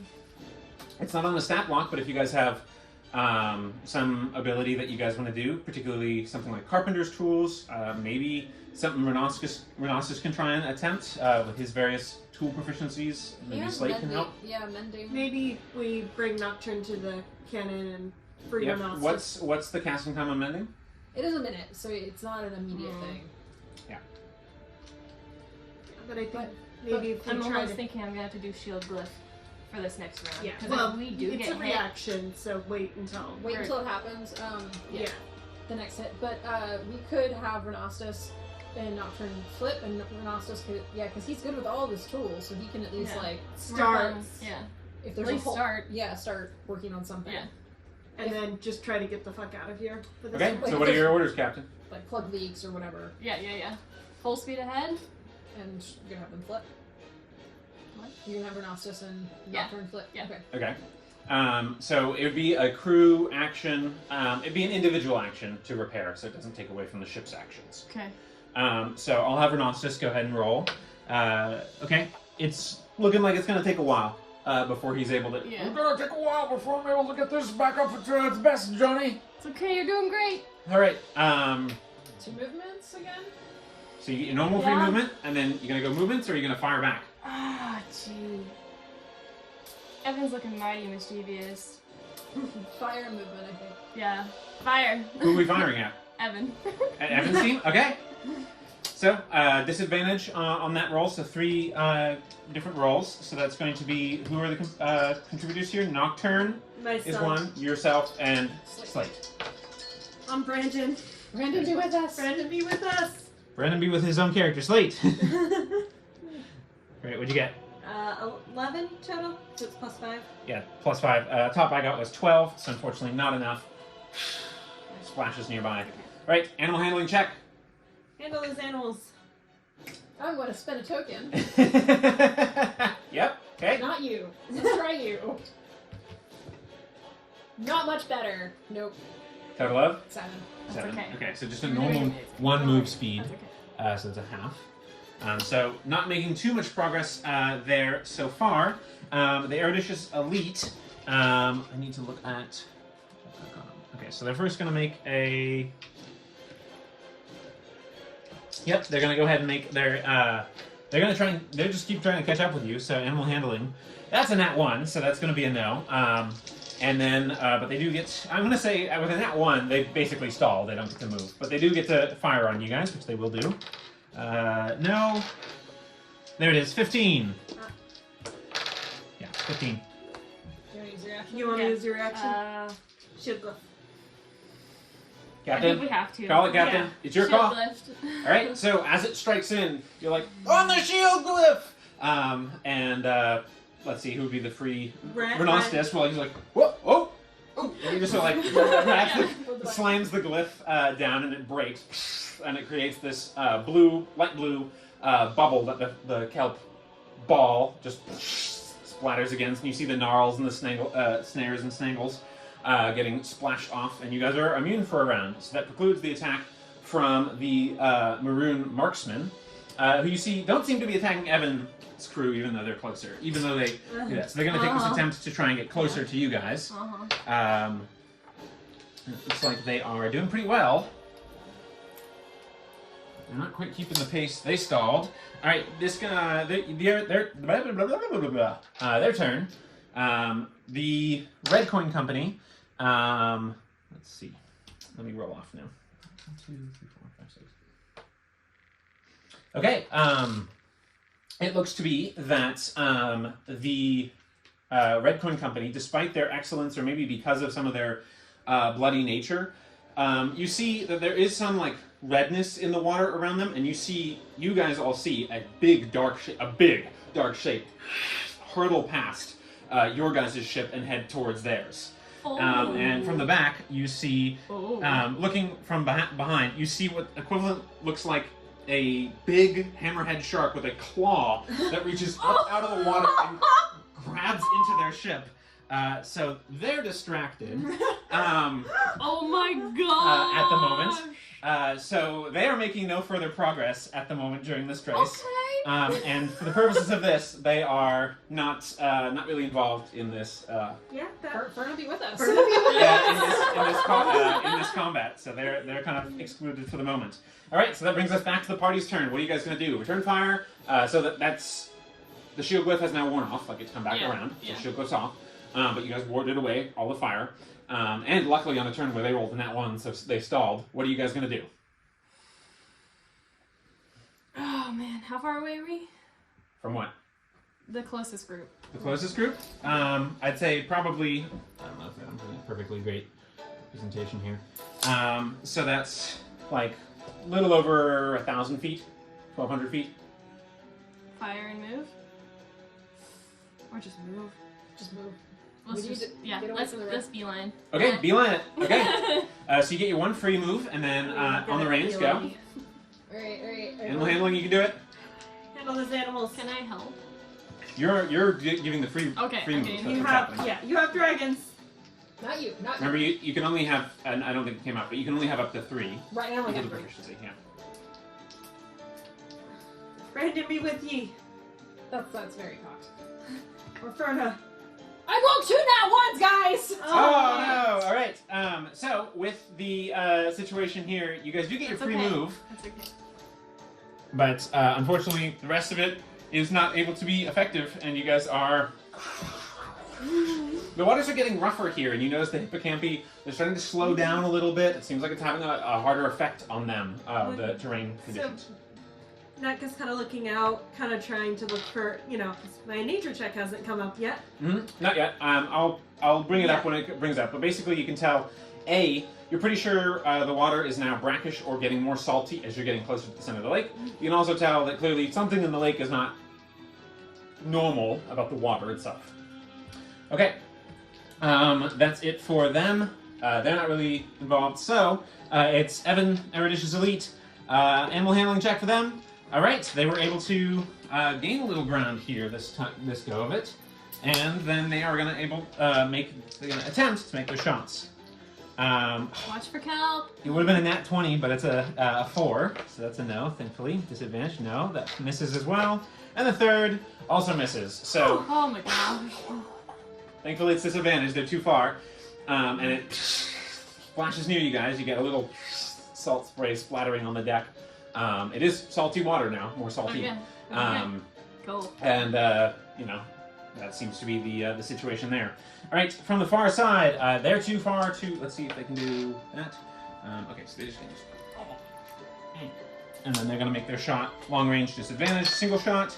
That is literally 2 nat 1s.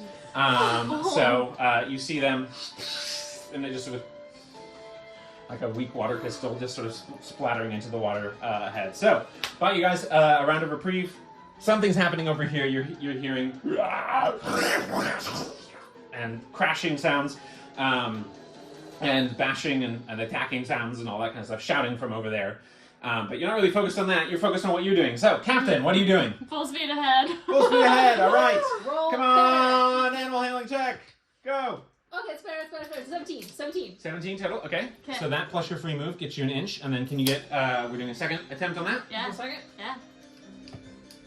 It's 11 plus 5, 16. 16. Okay. So you get another half out of that. You're making some progress, and you're starting to get Go away. team! All right. At this point. One dragon left. Okay. At this point, it is Evan's team's turn. Eruditious Elite. They're able to just make their normal movement.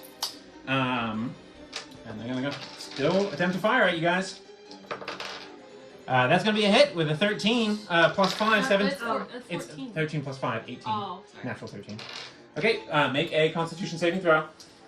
This is coming on those bears! I'm gonna use my inspiration. Okay. Good luck. You can do it. Think Connie thoughts. That was worse. That love? I have to take the The better of the inspiration. two results. Oh, I can take it. Okay. 10. Okay, so you guys get restrained for a round. So you can use a crew action to attempt to pull it off. More members that participate, the DC becomes easier. It's an athletics check. Okay, and then as far as the whole damage goes, you guys take 10 points. Guys, we have 1 hit point left. How's Ren's repairs coming? It's not your guys' turn yet. But we had Should we pull up on the reins? He's working on it. Okay. Like literally like fall back on purpose. That would, I think, put us more in range of them. Okay, so that's it for them. You can see that at the moment, let's see, the Maroon Marksmen, let me look at what they've got going on. Let's see. Yeah, at this stage, you can see that Maroon Marksmen are going to go ahead and make an attempt, but at such a long range, they're unable to strike. They got a natural 3. So that would have done you guys in, but you guys are holding on.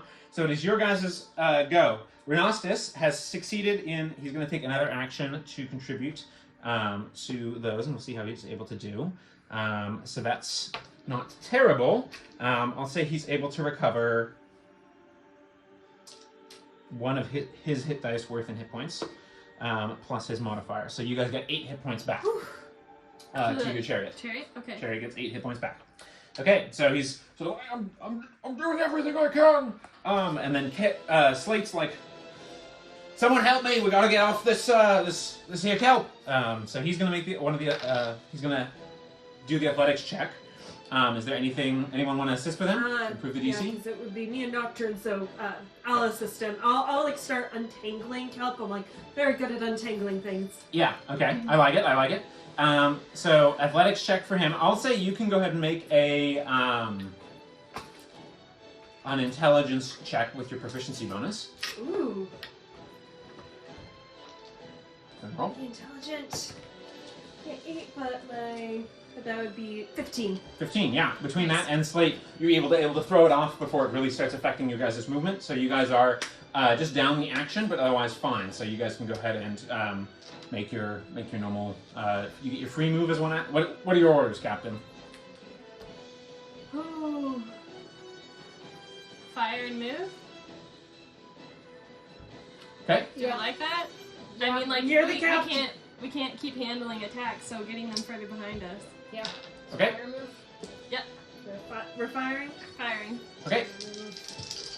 Nocturne. Or would Slate and I be off of this? Yeah. So I would say from your roll alone, it was fine. So Slate can contribute to the firing of the gun. Okay. So to fire. Hey, looks like Slate hit. I'm gonna see if I can get a better roll. Yep, Slate hit. So that nice. is going to be a con save on their side for Evan's chariot. Natural 1, so they're restrained. And also Evan's chariot took 5 points of bludgeoning damage. So they are restrained as the kelp strangles all over them. Yeah, you can see they're sort of like, curse you! But Fuck off, Evan! you're, at the moment, that's where that is. The Maroon Marksmen seem to be readjusting their course. They have hit a area of reef and rapids. So they are needing to readjust their course in order to be able to re-navigate and maintain position. So they're not on a combative situation here. At this stage, these guys are further back from you guys, pretty much. And let's see. So that's that. It is... let's see, that was your guys' turn. So, the Eruditious Elite, who are really your only main competitor still here at this time, you've just restrained them, so they're going to use their crew action to attempt a athletics check. Definitely what they're known for. Wow, okay. Maybe they are known for it, because I rolled a nat 20. So they're able to clear the kelp pretty easily, but it does take one of their crew actions, so they're just going to attempt to stay pace with you. But they do not. They fail their animal handling check, so they just get their 1 free move. So 1 to remove, they attempted but failed their extra move, and then they just get their 1 free move as their action. All right. That leaves you guys. Your turn. Fire and move. Fire move. All right, go for it. So now Anetka can help again. Renostis is going to attempt to repair again. So I'm going to 20 and 10. see what Which he can would be a do. 15. Ooh, that's better. 15 hits. 15? Yeah. I got a 15 on disadvantage. Great. That 15 does hit. So go ahead and why don't you do it? Roll a d12 for damage, Fuck off, Evan! and then their con save. Motherfucking 12! All right. She's just, it's weird. Wizards don't normally go into a rage, but man, she's doing To it. top it off, they failed again. So they are able to be restrained at this That time. is what she is doing. Can I do something just for flavor? Sure. Yes. I love it. Well, like seeing that we hearing the hit and hearing the screams, I'm gonna cast Thaumaturgy through Flo and tell her you can yell really loudly at them, and so you can like just scream something at them and like intimidate them with it if you wanted to. Oh my gosh. What do I say? Get that, Evan! Yeah, I'll shout. Okay. Yeah, they're shouting something in return, and you do see like a crackle of lightning somewhere shoot off. But it doesn't seem like it's impotent at this range. So you guys are able to go ahead and start again. So your turn. What are you doing? Attack, full steam ahead. Well, we did our attack, but we didn't do our. Oh yeah, we didn't do Yeah. that. So let's finish that. Yeah. Oh, that's a 9. 9 plus 5 is 14. So yes. Okay. So you get your free move plus that. right? Remember what we've known from the beginning. It's not about us winning. It's It's about Evan losing. Okay, Evan's turn. They're going to try and the Eruditious Elite are going to try and break out of the kelp, which they're surprisingly deft at. I got a natural 17.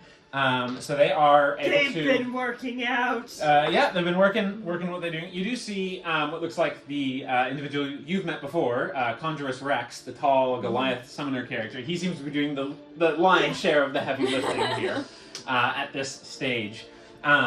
And then they're going to attempt to animal handling, but they don't get. They got a 7, which is they're not known for animal handling, so they just get their 1 free move, and they're beginning to fall behind now. As you guys are peeling on ahead. So, the other 2 right now are occupied. You do notice that in the far back, the creature has slipped beneath the waves, and they either fended it off or just got bored of fighting them or something like that, because it's not attacking them anymore. Don't love that. Okay, your guys' turn now. Captain, what are your orders? Cannon and run? Cannon and run! Cannon and run. Okay, Oh, that's a d12. I should roll 2 d20s. Brandon, Casey. Both of you be with me. Yeah, they are. That's a 17. all right. That's actually 2 hits. Slate hit as well, but your roll is higher. Yeah. Renas just repaired another 6 points to the ship. Oh my god. Oh, we got real close. Bless. I mean, we're not out of We're the... still But, not yeah, great, but- but Okay, we'll take it. so you did hit. Only So go ahead and roll damage. This is the last one. Go ahead and roll damage, and I'll make a con saving throw. 4. 4 points of damage. Okay. Okay.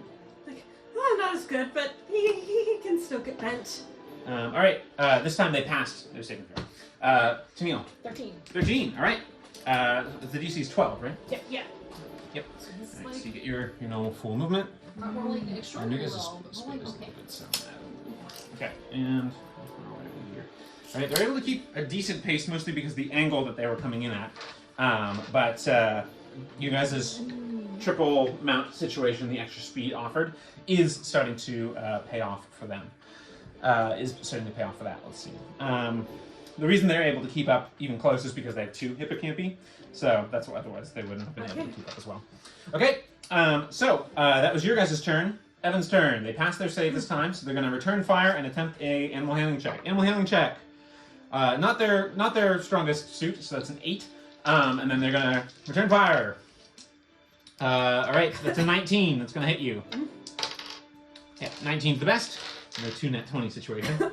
Make a saving throw, con saving throw. You guys also take 8 points of hull damage. Is there a time when we can fire at the kelp coming towards us? Oh. Okay. 21. 21. Okay, so that's a pass. If you would like to hold your fire action and attempt that, I'll allow it, but then you'd have to roll and hit against the armor class of the flying I bullet know. of kelp in the air. So if you want to make that attempt, you Yeah. can, but it's going to be harder than hitting. Yeah. Okay. Okay, the other 2 groups, they're basically out of this combat at this stage. They're just heading back toward the main situation. Tennille, you can kind of see the woman with the torch, like, waving it and, like, gesturing angrily, but the captain seems to have been, like, ignoring her and is going directly towards the tower now. All right, you are let's see. They just took their turn, so it's your guys' turn. Is that right? Yep. Yep. Yeah. Okay, yeah, they're navigating the reef and doing so decently, but not as effectively. Okay. Fire and on the reins.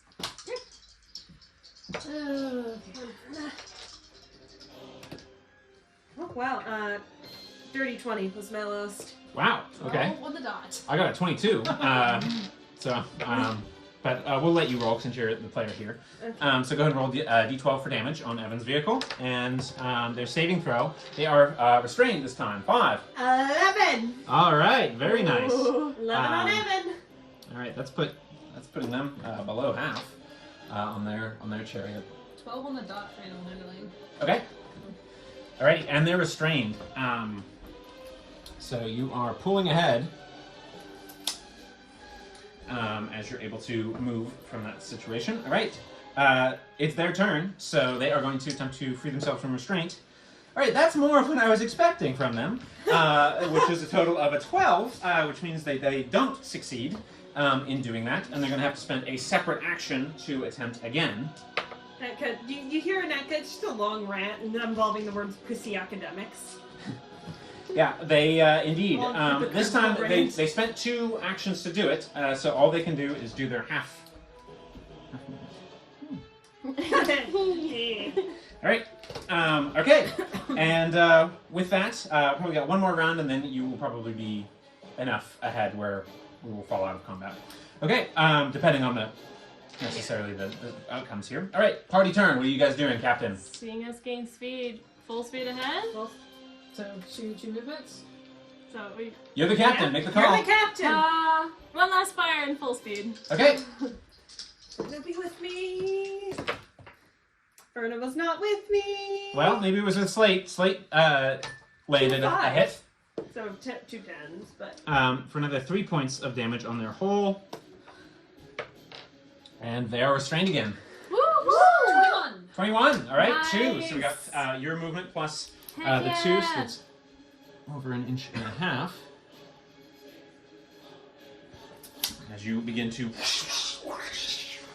kind of catch the inside of a wave, almost surfing up on the inside of a wave as it collapses behind you guys. And they are restrained. So with that, we will say that you guys have pulled far enough ahead where you are out of their gosh. long range, and they're scrambling now to pull off the kelp from their vehicle. All right. So now, as you guys are moving forward, you can see the waters have gotten darker and stormier, and around Krenna Rock, you can see flying shapes that are above the space, and you guys pull ahead. While they're decently on your guys' heels, this is where your guys' good rolls are really paying off, and Netka, with your nature, kind of just knowing about the whole situation, feeling the change, you can tell this isn't a natural occurrence, but it has some similarities with sort of a small typhoon or a situation vortex beginning to form of some kind, but you also feel like a pressure, like a mental pressure that's coming around all of you. Your general awareness also helps share yours with nature. yeah. Your general awareness also helps you shed some light on noticing, along with the perception check, where the waters would be more shallow with the reef coming up. Reef shape coming up, and you guys are beginning to, we're jumping ahead a little bit here in time because you guys have gotten out of the worst of the combative situation, but you're starting to pull further ahead into the general vicinity, and it almost feels like you're pulling over a hill somehow. It doesn't really make much sense, and you feel the waves are choppy, and you pull over a particularly high wave, and you see Krenna Rock much more closely in the distance than you expected to see it. So you're not sure exactly what happened there, but it feels like some weird, like, little bit of a jump, maybe, or some kind of resistance or pressure barrier. You can no longer see, the eye is still with you, but you can no longer see in the sky the emerald big screen, basically, the jumbotron of your guys' adventure here as you push into the space.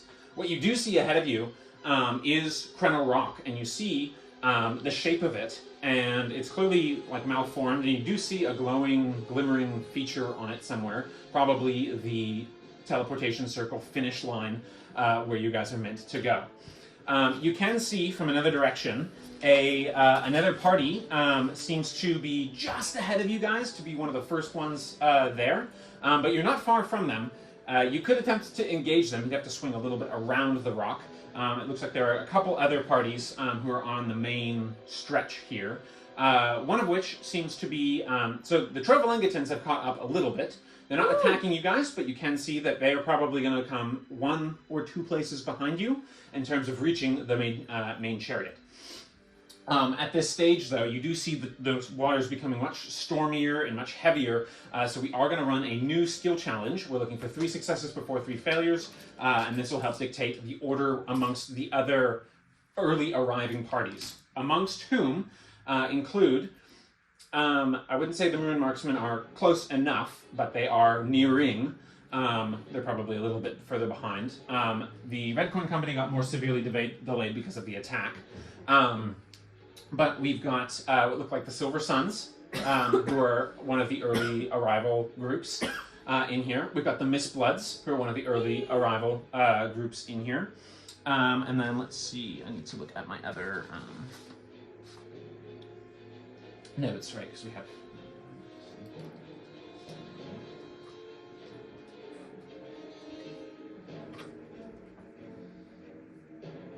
Okay, yeah, so it's those, what would be those 4, right? It's you guys, it's the Mistbloods as 1, and the Silver Suns, so those are 3.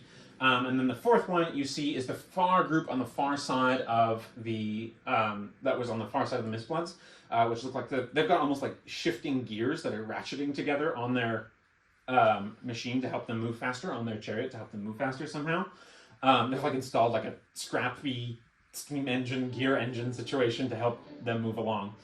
You can see they bought the water gun and repurposed it to cycle water faster for them in their situation. So that's what they've got going on. They might win the best ingenious, most ingenious award for that one.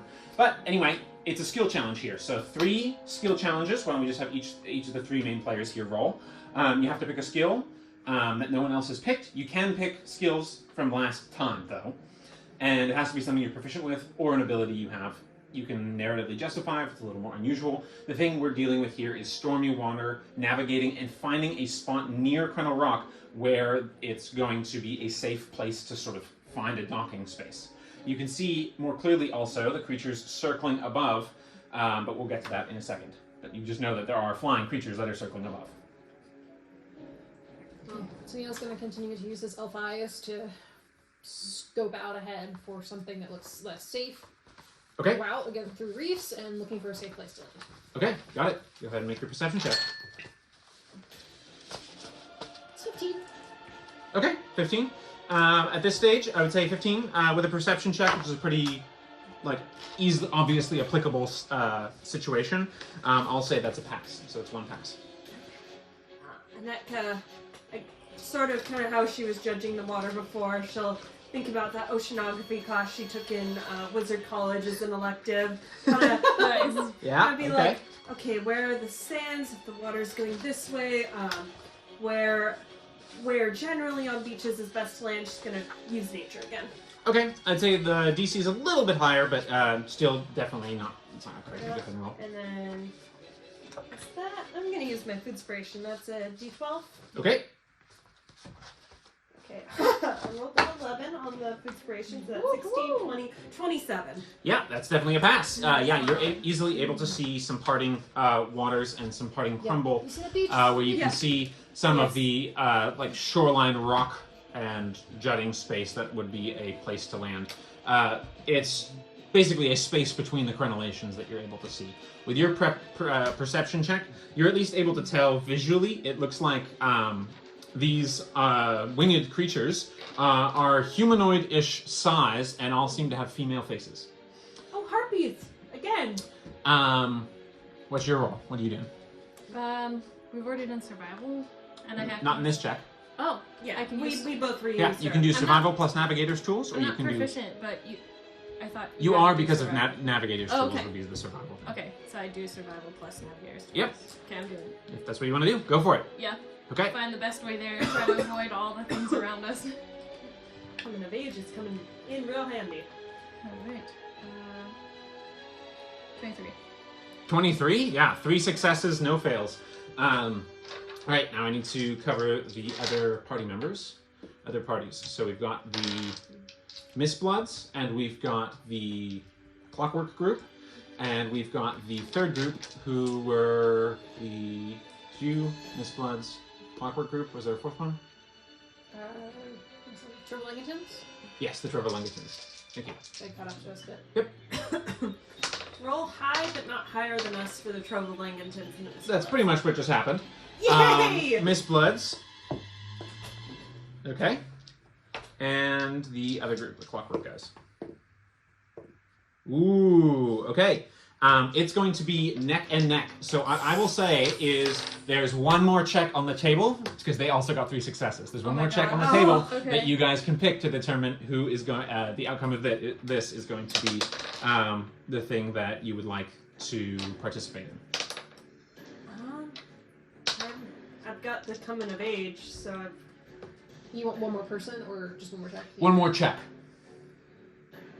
I could see as kind of we're coming up, and Netka could really kind of investigate, kind of like look and feel as we're trying to beach very specifically a good place to land. Is that Okay, yeah. I usually think of investigation as like touching and then examining with like a magnifying glass. So that one's a little bit higher DC, but I'll allow it. Sure. okay? You know, ask the spirits for help. I could try and talk to the horses. Yeah. Check. Do you want to do that instead? Yeah. You can go ahead. Go. Go for it. You got that D4. Got that D4. That is Yeah. just on its own. That's a 27. Heck yeah! 27. Wow. There's a reason I went with investigation. All right, yeah. Yeah. That is a high enough DC. The DC for the investigation, I would say, was probably in the 22 range. So you did beat that. And also, surprisingly, they had natural 20 plus 5 for a 24. And you got what? 27. Yeah, so that means you guys made it in first place. Yeah! You guys are the first place team to arrive. Second. Plus 20. 40 plus 20. So we're at 60, right? Yeah, so, yep. So the second place arrival, so first place is you guys. Second place arrival is the Clockwork group. Third place, it looks like, is going to be the Trovalengatons, and fourth place is what it looks like is going to be the Mistbloods. Okay, so As 2 far of our arrival. allies and us. Arrivals. I will say at this stage, you also do see that it looks like the next group of arrivals is beginning to converge from several different angles. You guys see what look like the heirs of iron on the far side of the tower. They're in a different beginning bracket, if that makes sense. The maroon marksmen are in the distance, but you can see them converging. And you also see a couple other ones. You see the former Fellowship in the distance. You see the Red Coin Company. The other one that was close was the Silver Suns, not the Trovalengatons. The Trovalengatons are in arrival bucket number 2. But the Silver Suns are the one that is going to be arriving in third place. Mistblood's fourth, and I would say Trevelyangatons are probably going to be in fifth. Oh. That's what I would say. Okay. Okay. As you guys pull up, you hear, and you see the harpies begin to fly over toward you guys. So this is as you're pulling in. Without any additional problems, you guys should make it to the tower, but you are getting assailed by the harpies. It seemed like they were attacking something else on the other side, or at least harassing or influencing, which is why the heirs of iron are a little bit slower. There's a few of them still remaining, and they are, there was a huge flock of them, and they are heading your guys' way. So, we will have a initiative roll to pick up with. I think this is a good place to stop. We've just landed, and we've been playing for, about 3 hours now. But since there's 3 of us, I'd rather continue and hopefully we have a chance to pick more people. So, you guys have done that. We'll pick up with initiative next time. And as long as everyone's good stopping now. Yeah.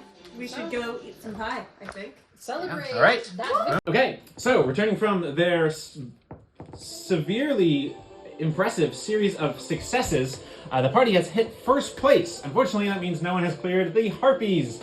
or at least all of them, that have made it to the Krenel Rock space. Couple things before we get into the middle of the combat itself, which we'll get initiative here rolling in just a second. The big thing is that we have one thing to notice is not only is this tower built down with a large, clearly, it's hard to see because the water's so dark and you'd have to look downward. But obviously it's a big tower, probably 6 or 7 stories. So 60, 70 feet, which is big for this era of the world. But also, it seems that there is a second tower underwater, not far from the first, and seems to not be sticking above the water, but you can see, seems like its top level is perhaps 1 story shorter, or just a little bit shorter in general, that it doesn't, the way the ground is, that it doesn't poke out of the water. So there are 2 towers, in fact, to explore potentially here. But in any case, at the moment, can't really focus on that because we've got harpies to deal with. So, everybody, roll initiative! Whoop, whoop. Oh man. And I'm going to keep Slate at 13, Nocturne at 12, Renostus at 2. 25 to 20? Okay, 20 to 15? Okay, 15 to 10? 13. 14. Alright, okay. A whole bunch on 13. Who's going 14? Tennille? Yep. Tennille, you're top of the round. Oh boy. Flo is 13A because you've got the highest dex bonus. Slate is going to be 13B. And the main harpies, who seem to be the ones in black, seem to be a little bit stronger looking, more sturdy. The other ones look really emaciated, the colorful dragon minis. Look a little bit more emaciated and a little less with it, a little more tattered. One thing before the combat starts, I should have mentioned this. I thought of it just now. Between the distance of time that you guys had where you escaped from the couple rounds of ship combat to when you arrived at Krenel Rock, you would have had time to use some amount of hit dice. Oh. So if people would like to use hit dice Yes. before this combat starts, this is the time to do so. I assume would I have also had time to arcanely recover? Yeah. I think Flo and Tennille took no damage. Yeah. Oh, Yeah. I didn't shush. take anything. Nocturne, I know Nocturne took a good amount of damage and he only healed from some of it. Yeah. So I am going to use 3 of his hit dice. Wow, I rolled great on him. Yeah, 15, 19 plus his charm. Do I get an inspiration token because you rolled initiative again? Yes, you can either make an attack or do initiative. Whoa. Attack. You gonna attack? Okay. We'll take care of that Okay. first in just a second. Okay. Renostus was back to pretty much full health, but he is going to. He's going to use his ring of spell slot recovery before the fight, so that. Actually, no, he's not. He only burnt us first level, so he'll save it until he can recover a second or better. Okay. All right. So I have everyone's initiative. Anetka. 6. And I arcanely All right, recovered so my lightning bolt slot. it's going to be Tennille, then Flo, then the Harpies, then Slate. Then it is going to be Nocturne, the Lesser Harpies, Anetka, Renostus. I feel like giving the initiative has helped a little bit for categorizing decision making. But top of the round, quick on the draw, the Rogue, instead of taking her inspiration token, is deciding to go ahead and make a single attack roll. Okay, is this like... These what are is flying. this? Is it They're flying. They're flying. Okay, so the map is can water. we stand the on- map is water. Okay. Okay. This is standable terrain. These guys are flying. Okay. Okay, and it's like a nest of bones and charnel, and there seems to be like a central staircase kind of underneath that with bones like piled over the entrance, sticks and straw and dead fish carcasses and the stench of droppings. Lovely. So what are you doing?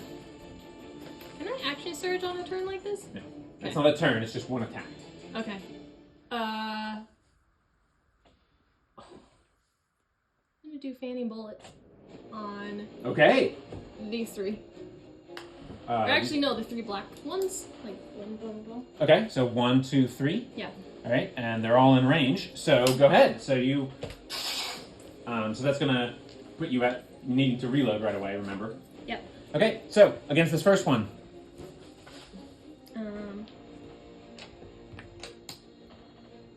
Okay.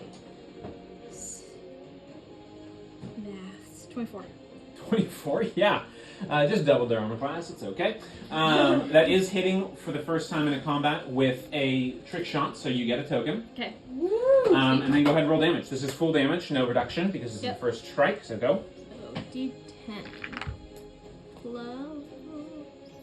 Oh, there's no extra, it's just It's D10 plus your modifier. 10. Plus 3, Ooh, 13. Nice. 13. Yeah, so... and as a bullet strikes in. But that's just the first. Second one. See if you hit the second guy. Attack. 16. 16 hits, gonna roll damage. Okay. So D8 this time. Do I add the bonus? Yep. Okay. 8. 8 total. Nice. And third one. 16 again. 16 hits. D6 this time. 6. 6 plus 9. 9 points. Great. Great, Scott. Great shot. Yeah. Each of them clearly bleeding of the puff of feathers. Do I as get the sneak bullets- attack on the first one? You do not, because Okay. you're not in a sneak attack situation. You're not surprising them. Okay. You don't have a friend within 5 feet, and Okay. you're not one-on-one in No melee. worries. Thank you. But making sure. you did plenty for not even It's starting the fine. round. So, top of the round, Tennille, go ahead and take your action. Next up is going to be Flo, and then the Harpies. Okay, 2 questions. Go for it. Are any of them within 30 feet of Tennille? Up to Neil. This one is, Just that one? and that one. And with those 2? Not him. Not that Or one. her, actually. Are these going to go at the end of the session? I'm going to say...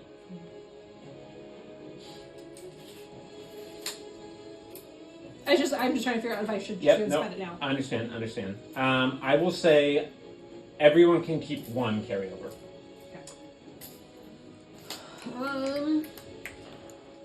If they, like, have it. They're not going to get a new one Right, starting that's the fair, session. that's fair. 2 in range. Okay, that impacts what I was going to do. Well, seeing that Flo just shot that one, Mm-hmm. he's going to toll the dead on it. So it's Okay. The gotta dead. make a wisdom save, DC 15. They got a 16. So it passes. Alrighty. But it's going to make a con save. What? So he's going to bonus action, spend his token, and channel Divinity Divine Spark on it. Okay. Radiant damage. Go for it. 7. It fails. And is going to take 11 points of radiant damage. 11 points of radiant damage. Whoa, that thing is looking rough as the spark.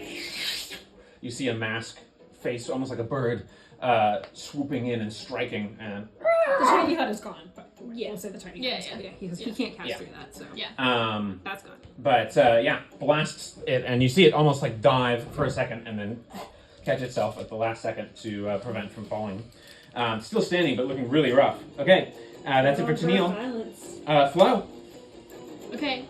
Alright, horsey, give me a lift. I'm gonna run up top the horse and try and jump with it giving me a boost. Okay, I'm and you're attacked trying it. to. In Primordial. Okay, and you guys are actually a little further. Yeah. I'm I'm trying to get to land. You're trying to land here? Yeah. Okay, go ahead and make a acrobatics check. Be acrobatic. That's 20. Natural 20, Plus alright. So you can go ahead and take your token. And yeah, I'll say you do a nice, cool 3-point landing, even with like your swords out type situation. I'm assuming you're doing swords. You wanted to land here? With.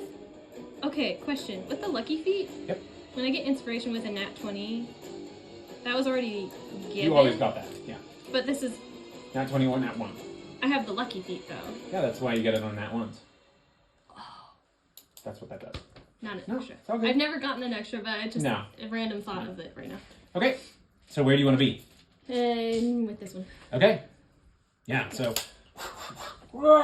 And you see it sort of. And rear as it pushes you off, and you go flying forward. I'll give you advantage on the attack roll. Okay. I'm gonna go with my let's see here. Sorry. Haven't used my short sword for a second. What's it?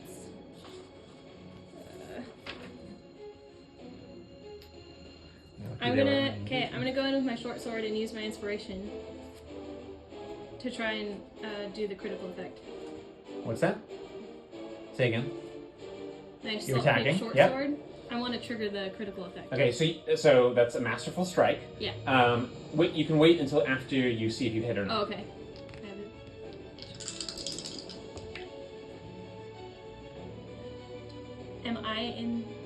I'm not in salt water right now, am I? Nope. But you Okay. do have advantage, and so you will get sneak attack bonuses if this hits. Okay. 18? 18 hits. So you get sneak attack bonuses. And did you want to use your masterful strike now? Yes, please. Okay. What does it do? It's Vex. On a critical effect, the target must take a dex saving throw or be blinded for 1 minute. The creature blinded this way can make a con saving throw at the end of its turn, ending the effect on a success. Okay, that's a fail. 7. So it's blinded. As you slice right across the face. Right, attack, damage plus sneak attack damage. This is number 13. 13 points of damage. All right. It's still standing, but it's looking rough. Battered for sure. I'm gonna, And it's blinded. yeah. Now I can hit it again with my short sword. You can, and you have advantage because it's blinded. Okay. That's 19. 19 hits. Go roll damage. Okay. You can do it. Hey.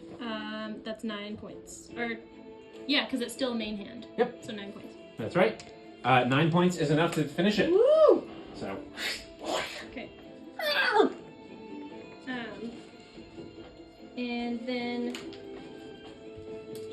I'm gonna hit it with my. It's dead. Oh, that's right.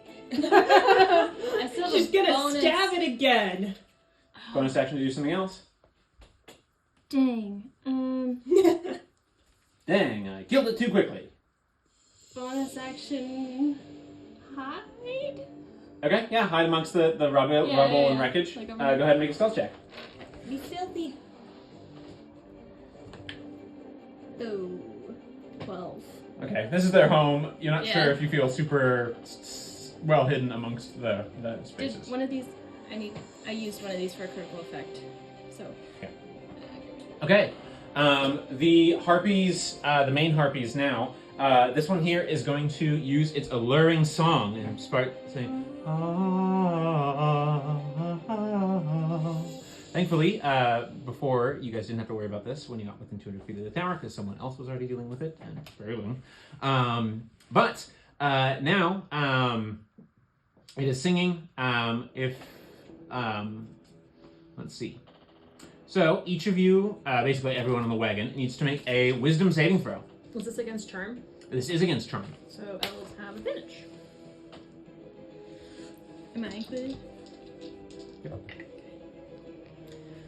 Well, that was fantastic. And you see each of the lesser harpies are harmonizing to amplify the effect. All right, I gotta roll 3 times. All right, I'm gonna use inspiration. Nocturne. That is a fail. Next, Slate, pass, and third, Rhinoceros. May also pass. Let me look at something. 1, 2, 4, 5, 16. No, Rhinoceros also fails. You gonna use yours again? Okay, that's fine. No, I mean, do I have food inspiration? Food inspiration? You may.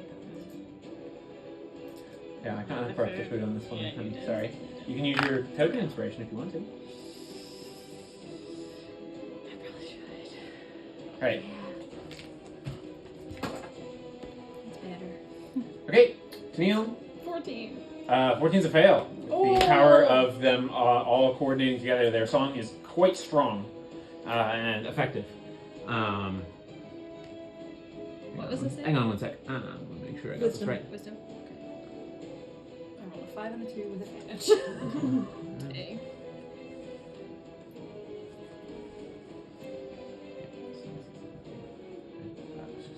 Okay, yeah. So, Who's Tennille, winning? you're charmed.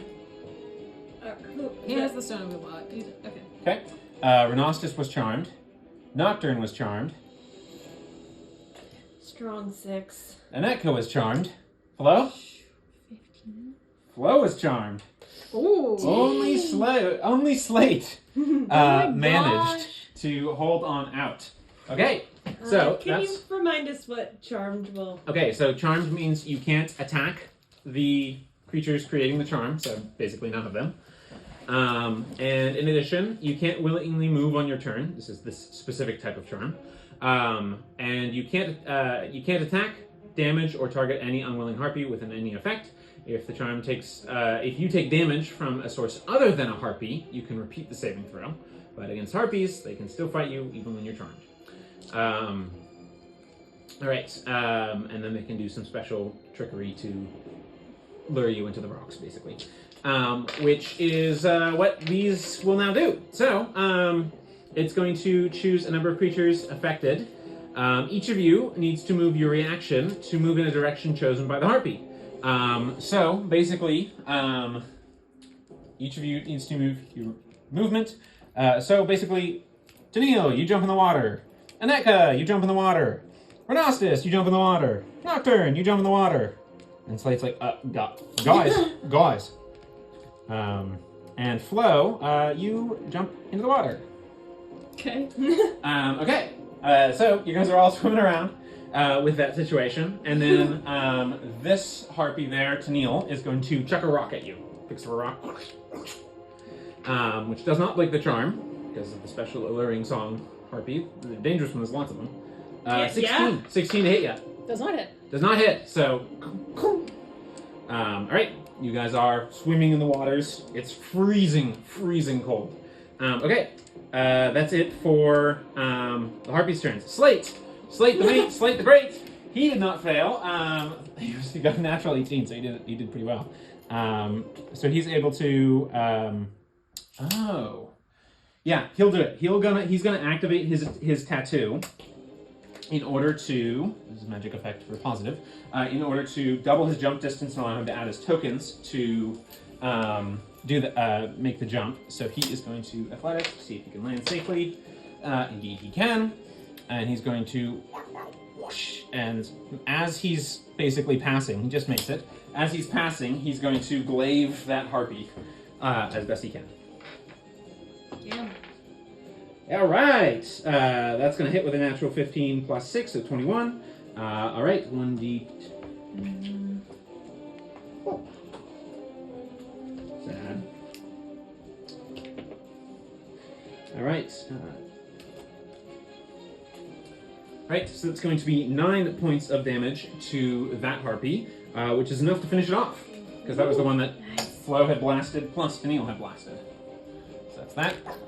Thank you, Slate. All right, so that's his movement. That's his jump, but because of his tattoo, he can move and jump because he's an acrobatic boy. And he has his tattoo on active, which means he does get a additional reach. So he's at a 15-foot reach, which means he can reach that harpy as well. So second attack on that harpy. Go! That hits with a 15. Damage. Same thing, 9 points of damage to that one. Doesn't kill it because it wasn't as hurt. But he is going to use his second order of power, spend 2 tokens.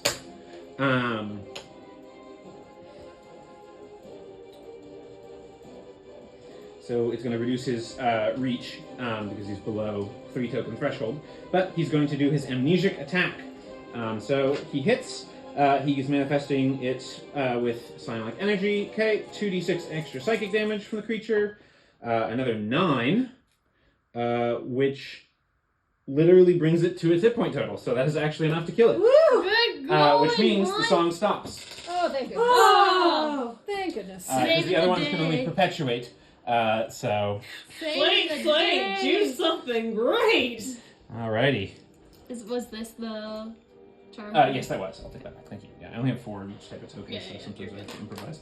Alright, so Slate saving the day. Oh, I got ya! Thanks, Rusty. And Tennille, you're probably closest. As you do, you see him strike, and the air almost thickens around the creature, and you see, like, blood vessels popping in its eyes and, like, coming out of its face, and it just sort of, like, its eyes go completely white, and then it sort of, and it just completely drops dead into the water.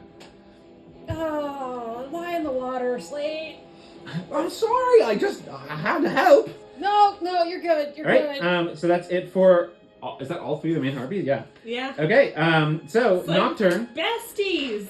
Nocturne is going to rise out of the water on his wings.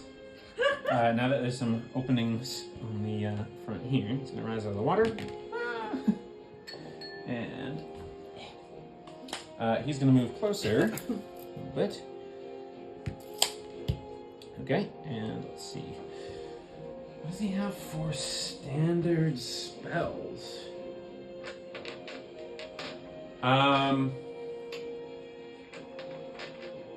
Let's see, he's got that, he's got that.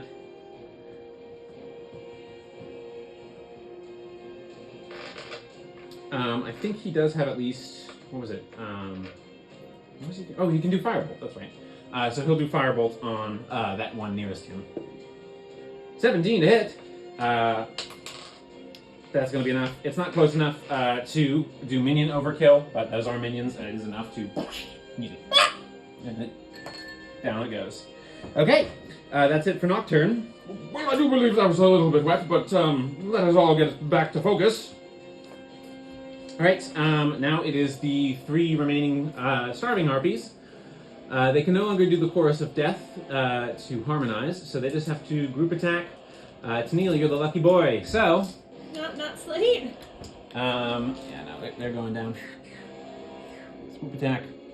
And they can move fast, they're harpies, they're pretty lightweight. Alright. 18 to hit. He's gonna reuse his action, bring up a shield. Alright, glancing defense. And you see as they bash into you, but do not break the shield defense. So, that's your reaction. That's their turn, so that's it. After them is Anetka, who is on deck. She's going to do her one free bonus action, Misty Step, and get up here. Okay, go. And then she will, yeah, that's less than 60 feet. She will pull a bead of acid out of her sweater and I think probably try to hit both of the 2 gold harpies. That'll be a dexterity saving throw, DC 16. If you go with the center one, you should be able to hit all 3. You can only ever hit 2. You can only ever hit 2. Oh, okay. I thought it was a 5-foot AV. Okay. Yep. That's fine. 2 creatures within range Got that it. are within 5 feet of each other. So both of them need to make what? A dexterity saving throw. Dex save, okay. 16 DC. 17 and then that one. Now, okay, well, damage to 4, 7, 10 points of acid damage. Alrighty, that's enough to take one down. Okay. That's it for Anetka? Yeah. Alright, very nice. Renos says, oh, this is chilling on my old bones. But he is going to get back onto the ship. He can. I'll make an athletics check to see how well he's able to do that. Natural 17, actually pretty well. Grandpa's been working out. He says that water acrobatics, the steam surge. Yeah. Yeah. Water aerobic acrobat. The warm water just loosens my joints. Alright, okay, so he's going to firebolt for a total of, what did I have in this? 15 to hit, which does hit. These things are pretty soft. Which is going to kill it, but not overkill. Did 7 points. Still one in my face. Still one. And the bee. Get him, Mr. Buzzos. 9 plus 7 is 16, which does hit. And the bee, where you want to be, is gonna deal the lethal damage for 3. All right, so that's gonna clear. Beewildered. Alrighty, so with that, the party very easily cleans up the thing that was what? Not even 2 rounds of combat? That was a round. A round of combat. round So of combat. you guys were delayed by 1 round, but that's still more, it's probably more than 1 round from now. It is, not probably, but it is going to be more than 1 round from now, when even the second place party is actually going to arrive. So you guys haven't lost your head start once you've landed here. So you guys are all, I'm assuming you guys are all going to be, well, we'll pick up with this next time actually, and you guys can decide how you're going to make your approach into the 2 towers.